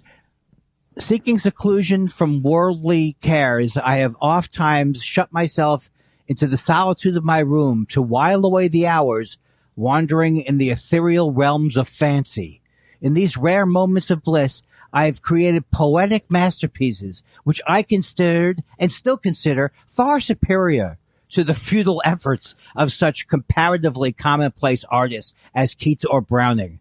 Despite my willingness to share these works with the rest of the world, I found little or no enthusiasm for my poetic endeavors. Needless to say, my tender soul was bruised, my gentle spirit broken, immeasurably wounded. I decided to terminate my short-lived career as a poet. But I resolved to point out to similarly enterprising young geniuses the pitfalls into which I had unwittingly stumbled. Let me first admonish the young artist against submitting his elaborately inscribed manuscripts to the hard-hearted editors of current periodicals. I write this with some bitterness as I gaze distraught upon the mounds of rejection slips adorning my humble dwelling. Let him likewise desist from showing the products of his intensive labor to indifferent friends and relatives. He will all too frequently receive only stony silence, a belligerent glare, or a contemptuous sneer. In short, there is only one way by which he can bring his genius before the public. For those few martyrs who have a truly hard regard for their art, I append, he says, I append the generally accepted method. The aspiring young poet will carefully compile a collection of his choicest works, place them, preferably typewritten, in a folder bearing the title Memoirs of a Poet, and insert the mess into the mailbox of a leading novelist. He will then repair to his abode for the most difficult part of his ordeal. He will affix a bit of rope about his neck, attach it, not his neck, to a convenient rafter, drop onto a nearby chair, step onto a nearby chair, and then off again. In this manner, he will make the public duly conscious of his work. The only consolation, unfortunately, that I can offer to the would-be poet should be the prescribed method is that he need never go through the rigor of the ordeal again. Wow. But I guess I don't think this must have been maybe when he was in college or something like that. Yeah, maybe so. It definitely lays out the entire Kindler psyche, comedy psyche at least. Yeah, because it's like I'm the greatest. It didn't go well. And kill yourself. Those are three. No, but also he's addressing the fact that you're not going to make it as a poet. Yes. Your stuff sucks. Well, you think, I don't know. It was a big surprise for me to find it because I had never seen, I knew he was hilarious. But it was a cry out against the lack of justice in the world. What's that? But it's a cry out against the lack of justice in the world.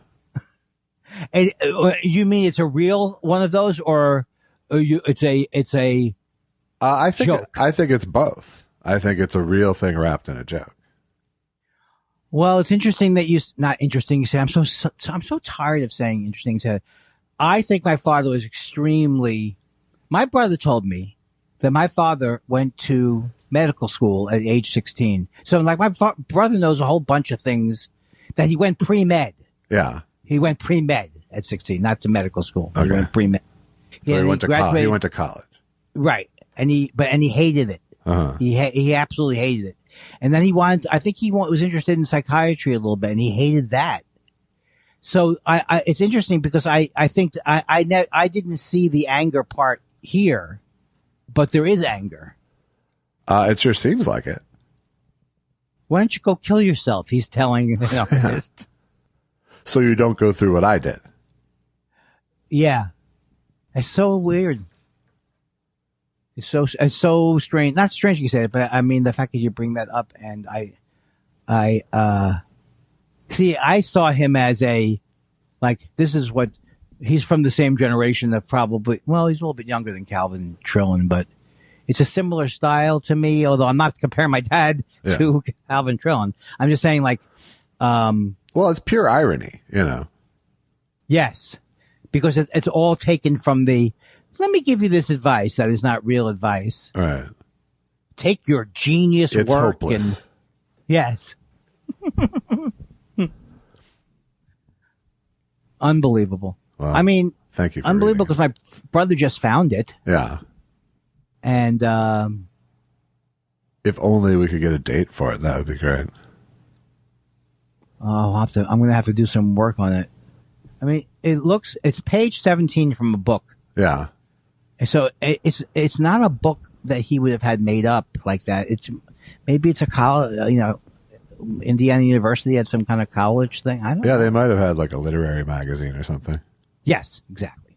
I'm not trying to say that my father was a famous. I told you that my father was a famous author, and now do you believe me? Do you find it sad? See, I was delighted by it, but do you find it sad? No, I don't find it sad. I mean, I think it's, but I think it's sort of telling, at least for where he was as a young man. Right. Right. That at least we know that some of his instincts were artistic. Yes. Yeah. Well, also, the thing that my father even was able to convey to me well, that is, and that, like I learned this from like Alan Watts too. It's like when you can speak different language and and you actually have studied Greek and Latin. It's like my father studied Greek and Latin. Right. You really do start to see what the root words are. I mean, I learned some of those just from what the rudimentary French I studied. You go, it starts to give you insight to where words come from. Right. And stuff like that. So I'm just very impressed that my father, I don't know, it's so weird. It's like, I don't feel like I have this kind of vocabulary, and I'm not even saying it as a jealousy thing. I just say, but it's also a style. Yeah, it's a style, and he was trying to be as pompous as possible. So he might well have used a thesaurus, Oh, yeah, right. Yeah. But once you decide the tone of your thing, then you can find the words that fit it. Yeah. I'm saying I don't think I think you're selling yourself short, and I don't mean your height. But I know, but it always somehow that's a secondary read on that comment. Yes. You know what I mean? How do you mean by selling myself short? I think you do have those words in your vocabulary, and if you set out to write your own little pompous piece of poetry advice, you would probably find the words to make it of that, Yeah, I think that just gets back again to not to beat a dead intelligent man into someone stupid.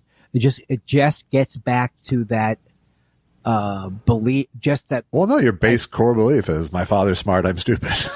Yes. Yes. That's exactly what it is. So when I approach anything where I see like, it's like, I couldn't talk like Alan Watts, or I couldn't talk there. And I don't like, and I always tell people, don't put yourself below people, but I think that I do in this area.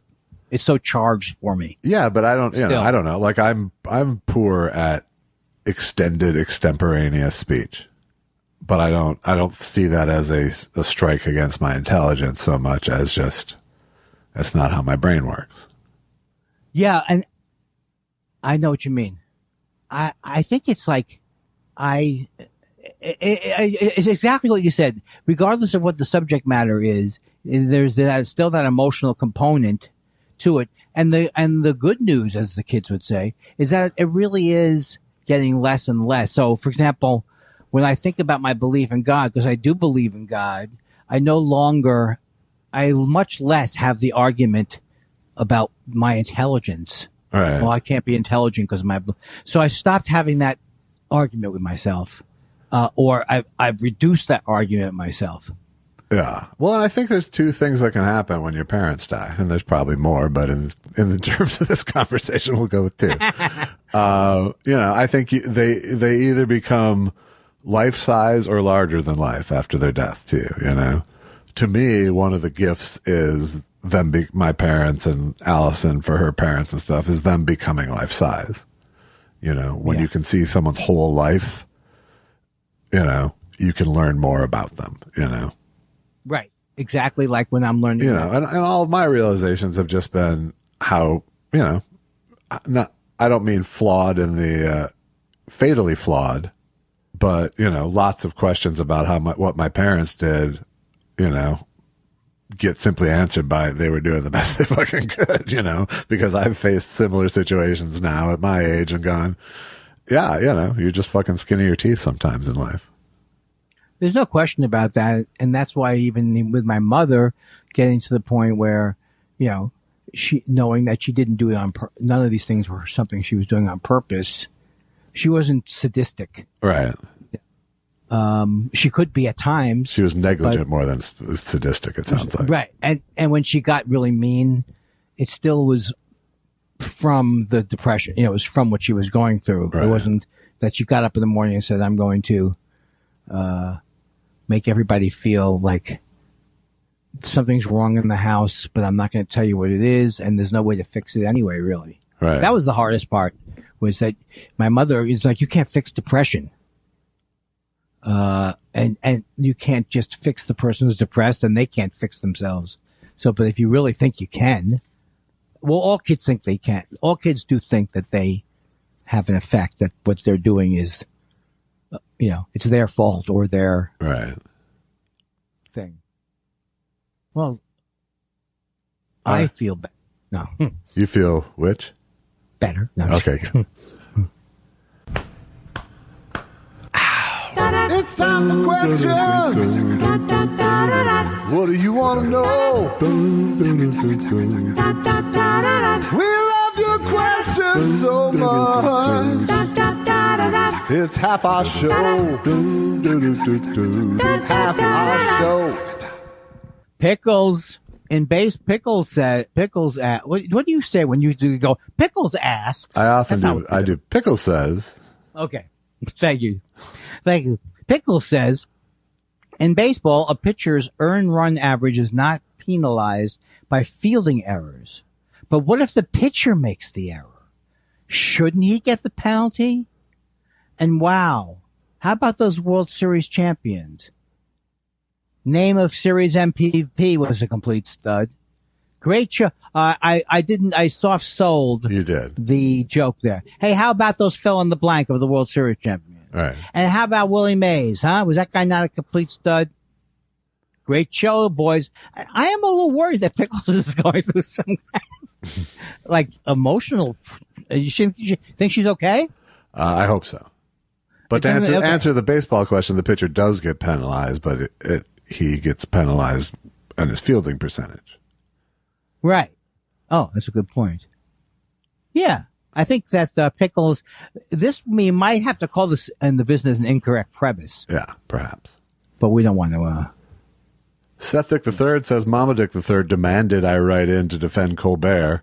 Everyone's taste change, which is fine. When he is interviewed, he's often more thoughtful and grounded in reality than other people in that chair. Mama Dick III has loved Northwestern guys since Charlton Heston. Well, come on now. I mean, really, do you have to put in your opinion in the? It sounds like your opinion, Seth Dick. It has a little bit of a ring of that, yeah. Yeah. It's an interesting point that Seth Dick brings up, and I would agree that when he's interviewed, and this is what actually made me feel like he was going to be a better talk show host, is that when he was interviewed by like Tim Russert or other, and when he was being honest, not honest, but just being reflective, I think he's great. But he doesn't tend to, but I don't get that feeling of, there's no warmth. I don't feel. No, I think the real problem is he's like one notch too smart for the gig.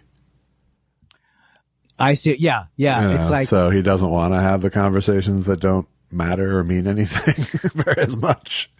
Right. Yeah. He is who he is. Yeah. And, sorry, go ahead. There's a whole lot of worse people who could be in that chair, I feel like. But nonetheless, I don't watch anymore, but that's really not so much I hate Stephen Colbert as it is. The format doesn't entertain me anymore. The format doesn't entertain me anymore. And I used to think, when it was the Colbert Report, I loved that character, but I didn't even watch that character every night. I mean, it is as hilarious as it is. It's like, and also I do feel like in my soul, I'm looking for a thing that probably won't exist anymore. There won't be like maybe there'll be like a Carson type. I mean, there'll be a figure who who people watch every night or whatever. No, there won't. There will not.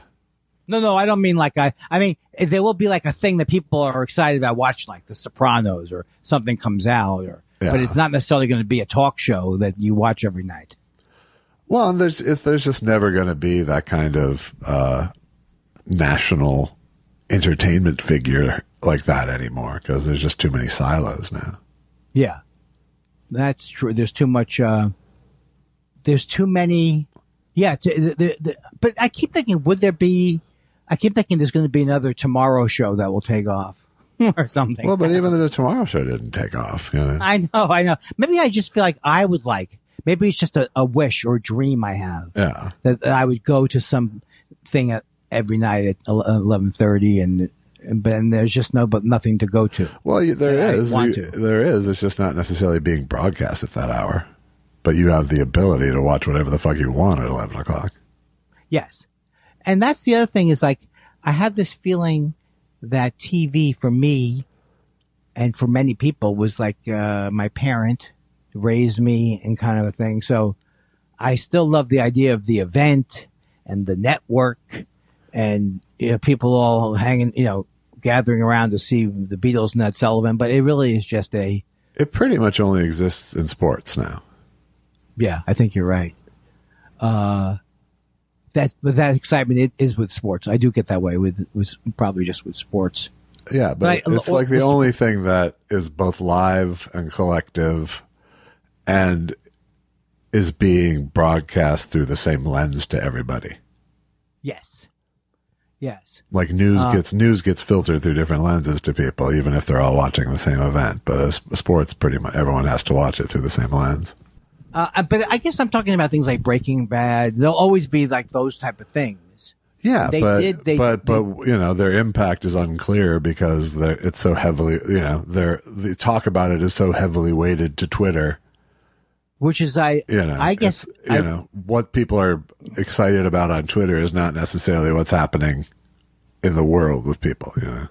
No, I've heard people talking about this more recently, or maybe it's just a coincidence I've heard people talk about that. But it really is true what you're saying, is that like people who really do bother me ultimately, or that I've talked about before, like people like Dave Anthony, who, you know, I told you I felt like maybe I didn't tell you this, but I did a lot of organizing for not a lot of organizing, but I tried to organize for the union and to get cable as part of, you know, contracts. And there are people like Dave Anthony who I feel like just, you know, trashes everything, trashes Obama, trashes everything. And I began to believe that was like the way the world is, but I think that is just Twitter. Yeah. I mean, I think there's elements of that in the world, but I don't think the percentages are the same. Or that people in the world, it's not representative people in the world that if I say, I really loved Obama when he was president, in the regular world, people won't go, well, he's a war criminal. Yeah, no, the stridency is a definitely part of the Twitter factor more than the, people are much more strident. Absolutely, including myself, but I'm, you know. God, I fucking hope so. Yeah. Right on. Torben Ralphson, who I've known for a long time. I think I've known him for many. He was one of the first people who I followed on Twitter. He had a picture of him as Steve Martin in a movie. I love TS. When are you going to take it national? I like that kind of joke. That's a good one. You know, I just want to say, Torben, in case you know, does he know that we're available nationally? I suspect, but we're big on Lisbon. Right? No, that's Libsyn. Oh, Lisbon. No, I meant Lisbon, the country of Lisbon.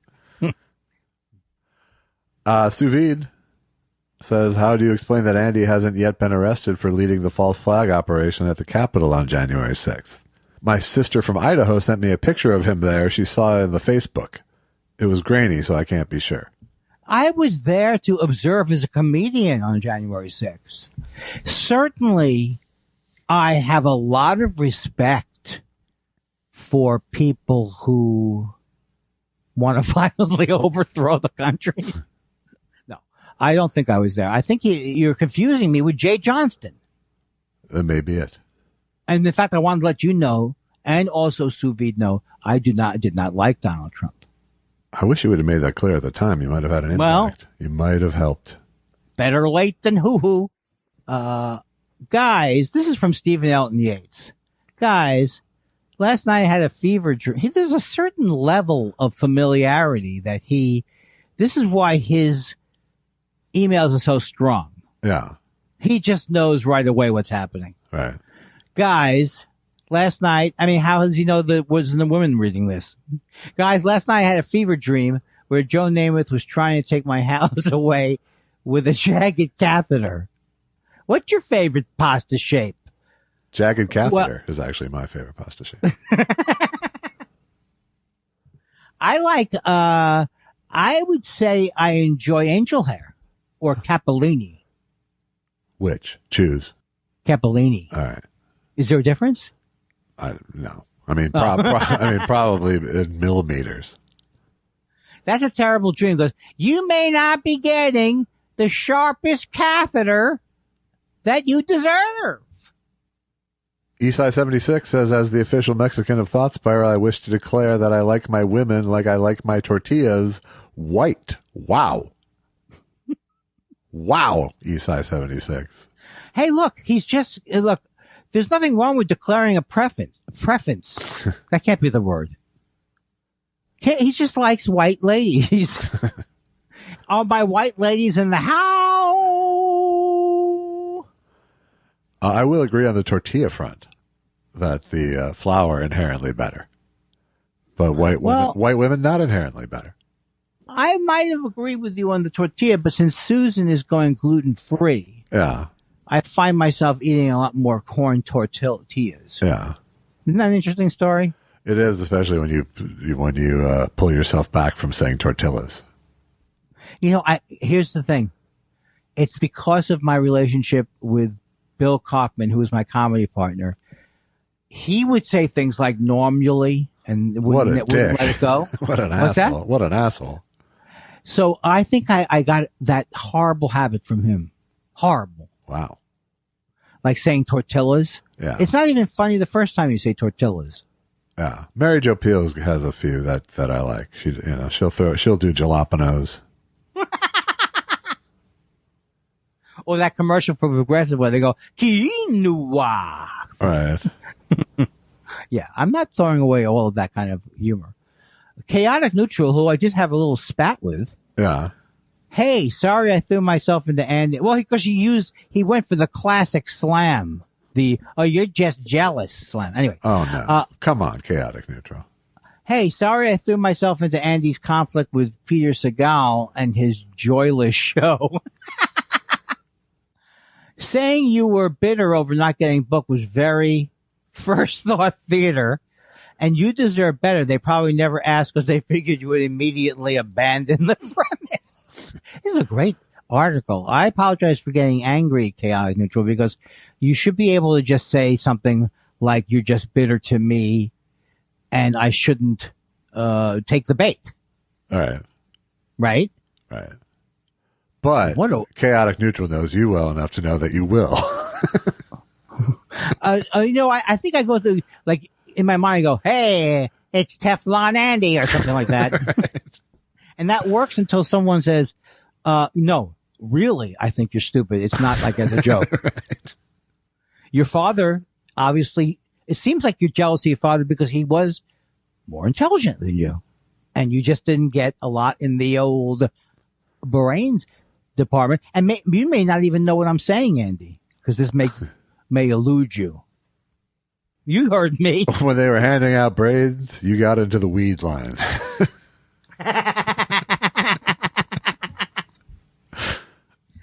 When they were handing out brains, I was too high because I had just got back from the weed line. Yeah, okay. I worked on it a little bit. I think I really did a good job with it. Right? Yeah. Like I said the other day on Twitter, you never have to worry about you punching up. Oh, people got sad for me. You know, I am taller than a small figurine. Yeah, it wasn't a height joke. It was a punch-up joke. I know. I forgot what I was. Yeah. I forgot what the thing was. Oh, yeah. You never punch up anything. I never work on my material. Now I remember it. Yes, thank you. Jason Evil Birdkite Parton says, according to my peers, I talk funny. I say I have a verbal potpourri that spans many decades, even ones I never lived in. Do either of you fella have any dialectic oddities that you find you have to explain to others? Or do I need to unpack that better? Their tone is great. Yeah. Everybody's just about to have a Well, we just discussed breakdown. the whole normally problem. Yes. Right. I have the ones that are standard for Queens, coffee, that kind of thing. Yeah. But do you think I sound like a New Yorker still? No, not inherently. But if I had to guess, I would put you there. But I think that's as much Jew as it is New York. Yeah, yes. And it's not as if I've consciously tried to, if you will. Sound like an idiot. But I don't sound like a Canadian with the progress and the, like you always know someone's from Canada. Yeah. They've been somewhere. I have some Minnesotans. I think even going, yeah, is one of them. That's yeah. true. That is true. Yeah. Yo, ho, ho, ho, Ho, ho, ho, ho, yo, ho, ho, ho, ho, ho, ho, ha, ha. yama, mo, ho, ho, ho, ho, to, yoshi, yama, Yo, mo, ho, moto. moto. That wasn't our best. Oh, yeah, that's why I'm glad. Maybe I shouldn't write more songs because I thought that was great. Order an 8-track. Weren't you going to read was that me reading the question? I believe it's your turn. I believe. Oh, okay. Do you think Dennis Miller enjoys saying Seychelles? Hey, I just got back from Turcos and Cake when I got some Seychelles. Also, he's disappeared from all social media since Trump lost, with the exception of an occasional Instagram post where he's chopping wood in Idaho. Oh my God.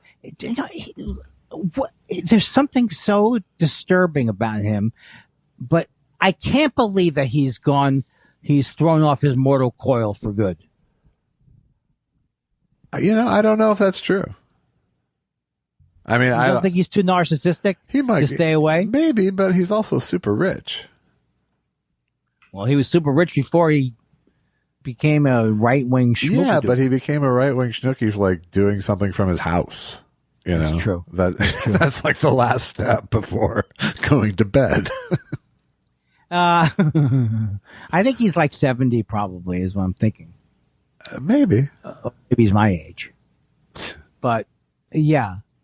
Maybe you're right. And you know what? If he never opened up his yap again to try and be funny, I would really respect him. Yeah. His choice. Yeah, absolutely. It's about the only respectable choice at this point, I think. Well, he's not going to turn it around, is he? I don't think so. No, very few people have a late in life funny turn. Yeah, people didn't love George Burns when he was older because he couldn't act. They loved him because he was a great actor, and he became more charming. Yeah, well, he didn't become more funny, is the thing. Oh, George Burns? Yeah. He didn't? No, I don't think he went downhill, but I'm saying it wasn't like George Burns changed. The taste changed and That's came true. around to George Burns again. You want to hear my George Burns? Yeah, Gracie. Gracie and I would slip out behind the Ziegfeld and blow a doob. What would they do? They would blow a doob. Such pedestrian material that you do when you do your your material is much better when you do more modern people. Well, I was actually gonna take it sexual, and I decided to keep it above board. Wookie Talkie says, "Yeah, that's you. Go ahead, buddy." Wookie Talkie says, "Did you hear any Grateful Dead songs this week?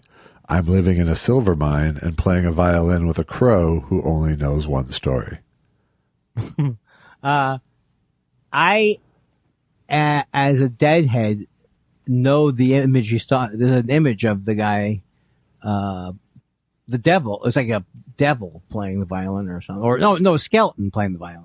I don't know what song he's referring to. Do you? Okay, I'm glad you finally gave that up. No, I don't. I have just reflecting pool depth knowledge of the Grateful Dead. Really. Well, I should have more. Aside from the big long doc that I watched. Yeah, I'll have to come back to that one. I'm living in a silver mine. My brother would know. Oh, he's a deadhead too? He is or was. Why don't we talk more about it? Yo is back. Yo is back, and he wants to know. Yo is back. Yo is back. Back. How spice averse is Andy really? Like, is it break out in a sweat from Taco Bell mild sauce, or would he survive the first couple of peppers in one of those Scoville scale eating contests? Shoot, geez. I don't know where the Scoville... In the Seychelles. In the Seychelles. The Scoville scale is how they measure the hotness of a pepper. Oh, I could not... I can survive mild sauce, and I usually enjoy mild sauce. So, but that's it. And then sometimes I have things acting up in my mouth as Josh knew when I was. I actually had the hot chicken place again last night. Oh. And I ordered one mild, especially to see if Andy could eat their mild. And I think he could. Wow. It's got a little zip, but I don't think it has pain. Well, you going back there makes me think that you really like it. They prepare the chicken very well. Wow. Which one? Is there a person that you like better? I don't care. You can. It's the one on the corner. Gah! Soupy Sal's. I know where that is. Don't, say no more. Yeah, it's pretty darn good, actually. All right, because I'm getting tired of the restaurants. Yeah, I've got a lot of that going down, too. And I'm also tired of cooking. Both. Yeah. Greg Kelly says, my daughter is performing in her first school play. Was hoping James Mason could offer, well, anything he would like to a new colleague as she first trods the boards. Well, first I'd like to say welcome to the greatest of avocations. Some would say the oldest profession. Of course, we know better, don't we? I have very little to say except follow your heart and follow your director, and don't say Macbeth in the theater. Is that what is that? Is that an old, what do they call that? A superstition? Yes. Well, what you may refer to it as the Scottish play. Oh. And yes, I believe there is an exemption for performances of said play. Yeah, but maybe in the play Macbeth, no one says, "Where's Macbeth? Macbeth, where are you?" hey, all right, roll call. Bueller. Hey, Macbeth, I brought wings. Call screener Leopold. This sounds like someone new. Says read the thing last show about all Kindler stand up on YouTube looking systematically downvoted. It was. But I wanted to reassure Andy almost all of it occurred in 2014 when Andy stepped in the anthill by mocking racist AV hobbyist Anthony Cumia. That is a good point, call screener Leo. You're right. That was that when I took on Anthony Cumia and people got upset. They were like, what right does he have? Oh, just because the guy's a racist? Yeah. Well, I think you're going to get a raft of actual letters from Wait, Don't Tell Me viewers. Derek Faraci says my house is usually 100% gnat-free, but the second I bring home some bananas, gnats instantly appear. How the hell do these gnats know I have bananas, and where do they come from? First of all, they're not gnats. They're fruit flies that you're getting. Yeah, I was about to say that, too. Yeah. Like an act like, but you got there first with more verve. Yeah, they're fruit flies. So I think that's the first thing. Right. Now go to the internet with that knowledge.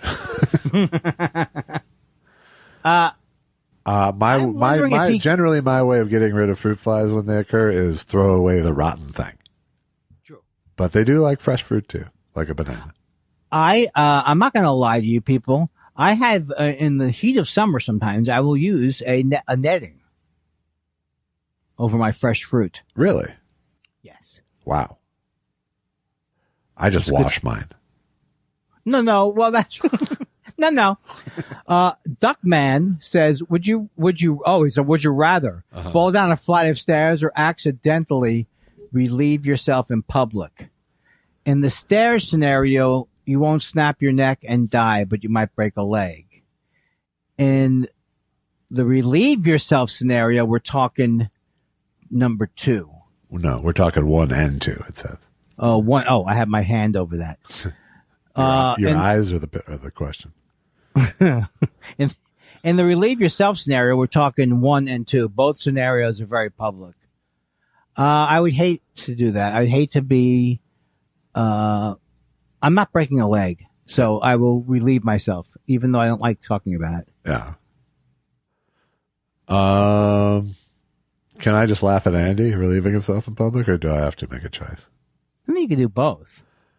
Well, the problem is, I mean, I guess, one of the side issues would be that if I go the stairs scenario, there's a good chance that the second scenario would happen in addition. What's the second scenario? That you would die? No, that I shit myself as I fall down the stairs. Yeah, but they'd still be focusing on the leg. That's true. That's true. So I don't know. I think you get more sympathy certainly with a broken leg than just. Yeah, but you know, I guess it depends on your attitude while you're relieving yourself too. You know, if you actually go, get a load of this, people. It's different than also, I'm sick. Also, hypotheticals where you guarantee I won't snap my neck and die. Yeah, I don't. You know, and it might like it might break a leg. Might break a leg. Yeah. Also, there's a double entendre to break a leg. Oh, here's Duckman's follow-up. He has his own take. It's my belief that you garner sympathy from the surrounding folks if you fell down the stairs, whereas no one ever has sympathy for the guy who just shit his pants. So we have similar takes, I think. Similar takes, but I don't like pain. Yeah. I mean, it's I not don't know. upside. Psychic pain hurts too, though. It does, but I've also and bones broken a heal bone. faster than psychic pain. Yeah, but I broke a bone once, and I really did not like it. Yeah, but you're over it as opposed to the time your mom left you on the beach. I'm not over that. Exactly my point. Yeah, that wasn't nice. Bandicoot B says, knowing your love of commercials, is there any commercials from your childhood that stand out in your memory as particularly good, bad, or strange? I feel that Cal Worthington and Crazy Gideon will take up some space in my brain forever. Well, Cal Worthington, well, and I didn't even get that from an early age. Right. You could add Crazy Eddie in New York. But those don't stand out to me really that much. Those commercials. Yeah, I don't, for me, it's like none of them stand out because they're all still there. Oh, that's true. Like any number of hundreds of jingles or sayings or little weird kids saying things a weird way, can come back into my head at any time. There was one that kept coming into my head that I loved that they used to play at Christmas time, and it was like an animated violin playing of God Rest Ye Merry Gentlemen. I don't even remember the details, but there were commercials like that when I saw them. Like Santa and the Razor, the claymation Santa and the Norelco Razor sled. Oh, I don't know. Do you like that? Do I? Yeah. So stuff like that sticks. But Cal Worthington is like Earl Scheib or... Yeah. Steve Wright says, do either of you guys remember a time you had to cringe recommending something you dearly love due to an unfortunate name or maybe a toxic fan base? Recently, I'm loving a podcast by a pair of Australian funny people called Bigs of Titty. .png, by the way. I think it's Big Soft Titty. Big Soft Titty. I'm sorry. It was all mushed together. Yeah. So it looks like Bigs of Titty. Right. It does look like Big Soft Titty. That is an unfortunate name. Big Soft Titty. Yeah, I don't know if that helps. I don't know. Wouldn't that affect you? Could you listen to the Big Soft Titty? I could if they proved better than their name. Right. But you'll never love the name Big Soft Titty, right? I will not. Yeah. So I say they should change their name, but I'm going to maybe listen to it. There you go. Then they shouldn't. I'm not drawn to it by the name, though. I went by the recommendation. Mad City Architect says, Josh, I recently got a sous vide machine. I'm struggling with what type and size of vessel. Also, what type of weights do you use? Wow, I don't even understand what he's asking. Well, should I explain to you or him? Explain to me, but can I guess the vessel is what you cook the meat on? In? Yeah. In, yeah. But what would the weights be? Well, here's the thing. You're putting a vacuum sealed piece of protein into water of the exact temperature you're trying to cook it at. So the weights are for some items will float, and you want to keep them fully submerged. That's what the weights are for. Oh, like when I killed my ex-wife and I tied tires to Yes, her. much like that. The cement in the tires you did. Why would I tie a tire to her? Cement. Doesn't the I tire put the cement float? in the tires for you. Oh, cement. I forgot the cement. Oh, I did not kill my ex-wife, by the way. It was just a joke. Yeah. And a funny one. I use for most stuff like steaks and chicken breasts or duck breasts, I will use like a stock pot, a smallish stock pot, and put the water to the highest point on the sous vide machine that it says. And generally, I don't weight things because things stay under the water line. For bigger things like a prime rib or turkey breast or something, I have a big plastic tub. And you just have to sort of cover everything. Cover the tub with foil is what I do, except for, right around the machine itself that's clipped onto the side of the tub. Wow. To those of you who have a sous vide machine, I forgot that sous vide was a thing. I thought it was just name of one of the people who was in social. Yeah, no, I was very into it for a while. Oh, why did you stop? Well, did you get tired of it? Partly because I got my smoker. And that became the exciting thing to play with.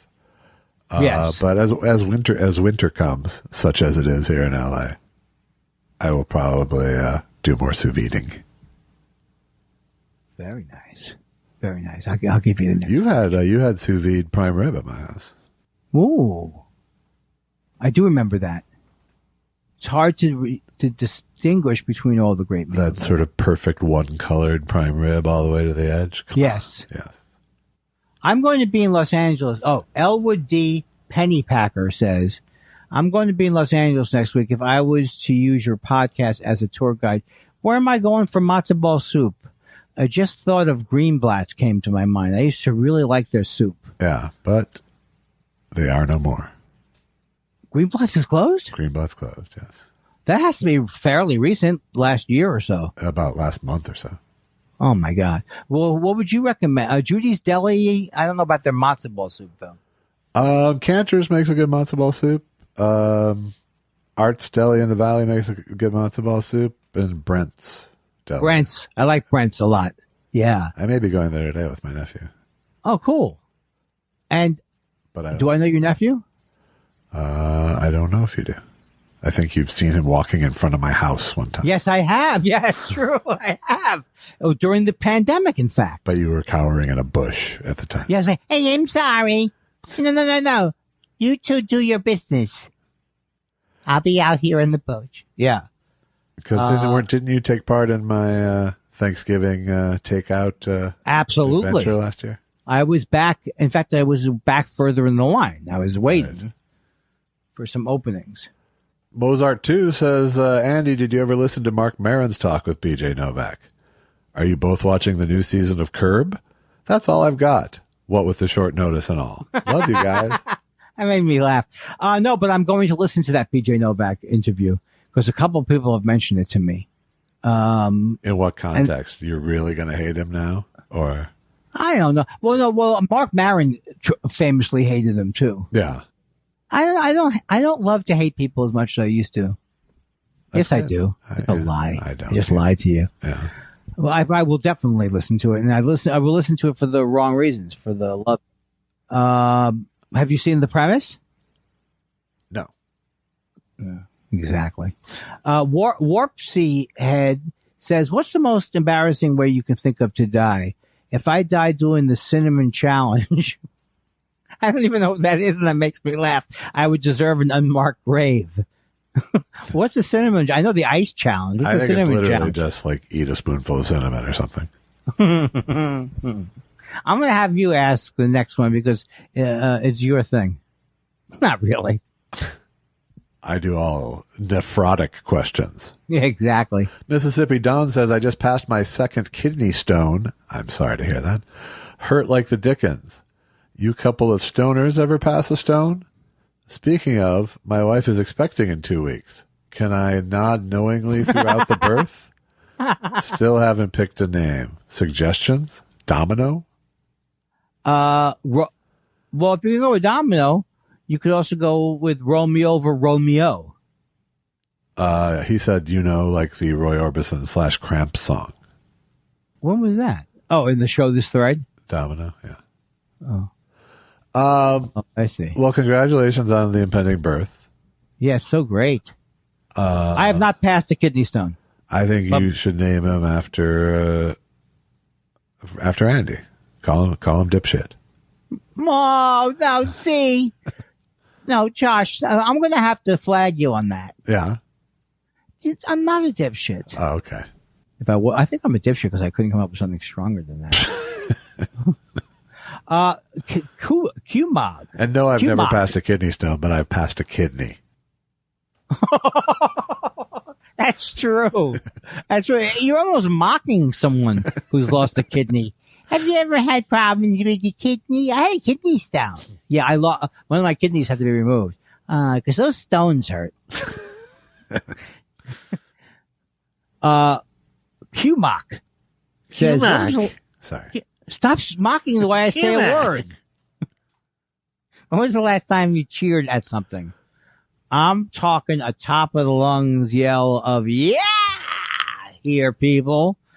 When I watched that when I do it, when I watch that commercial where the lady says that she did her Discover money, she can use it. She goes, all right. And she goes, I got my money.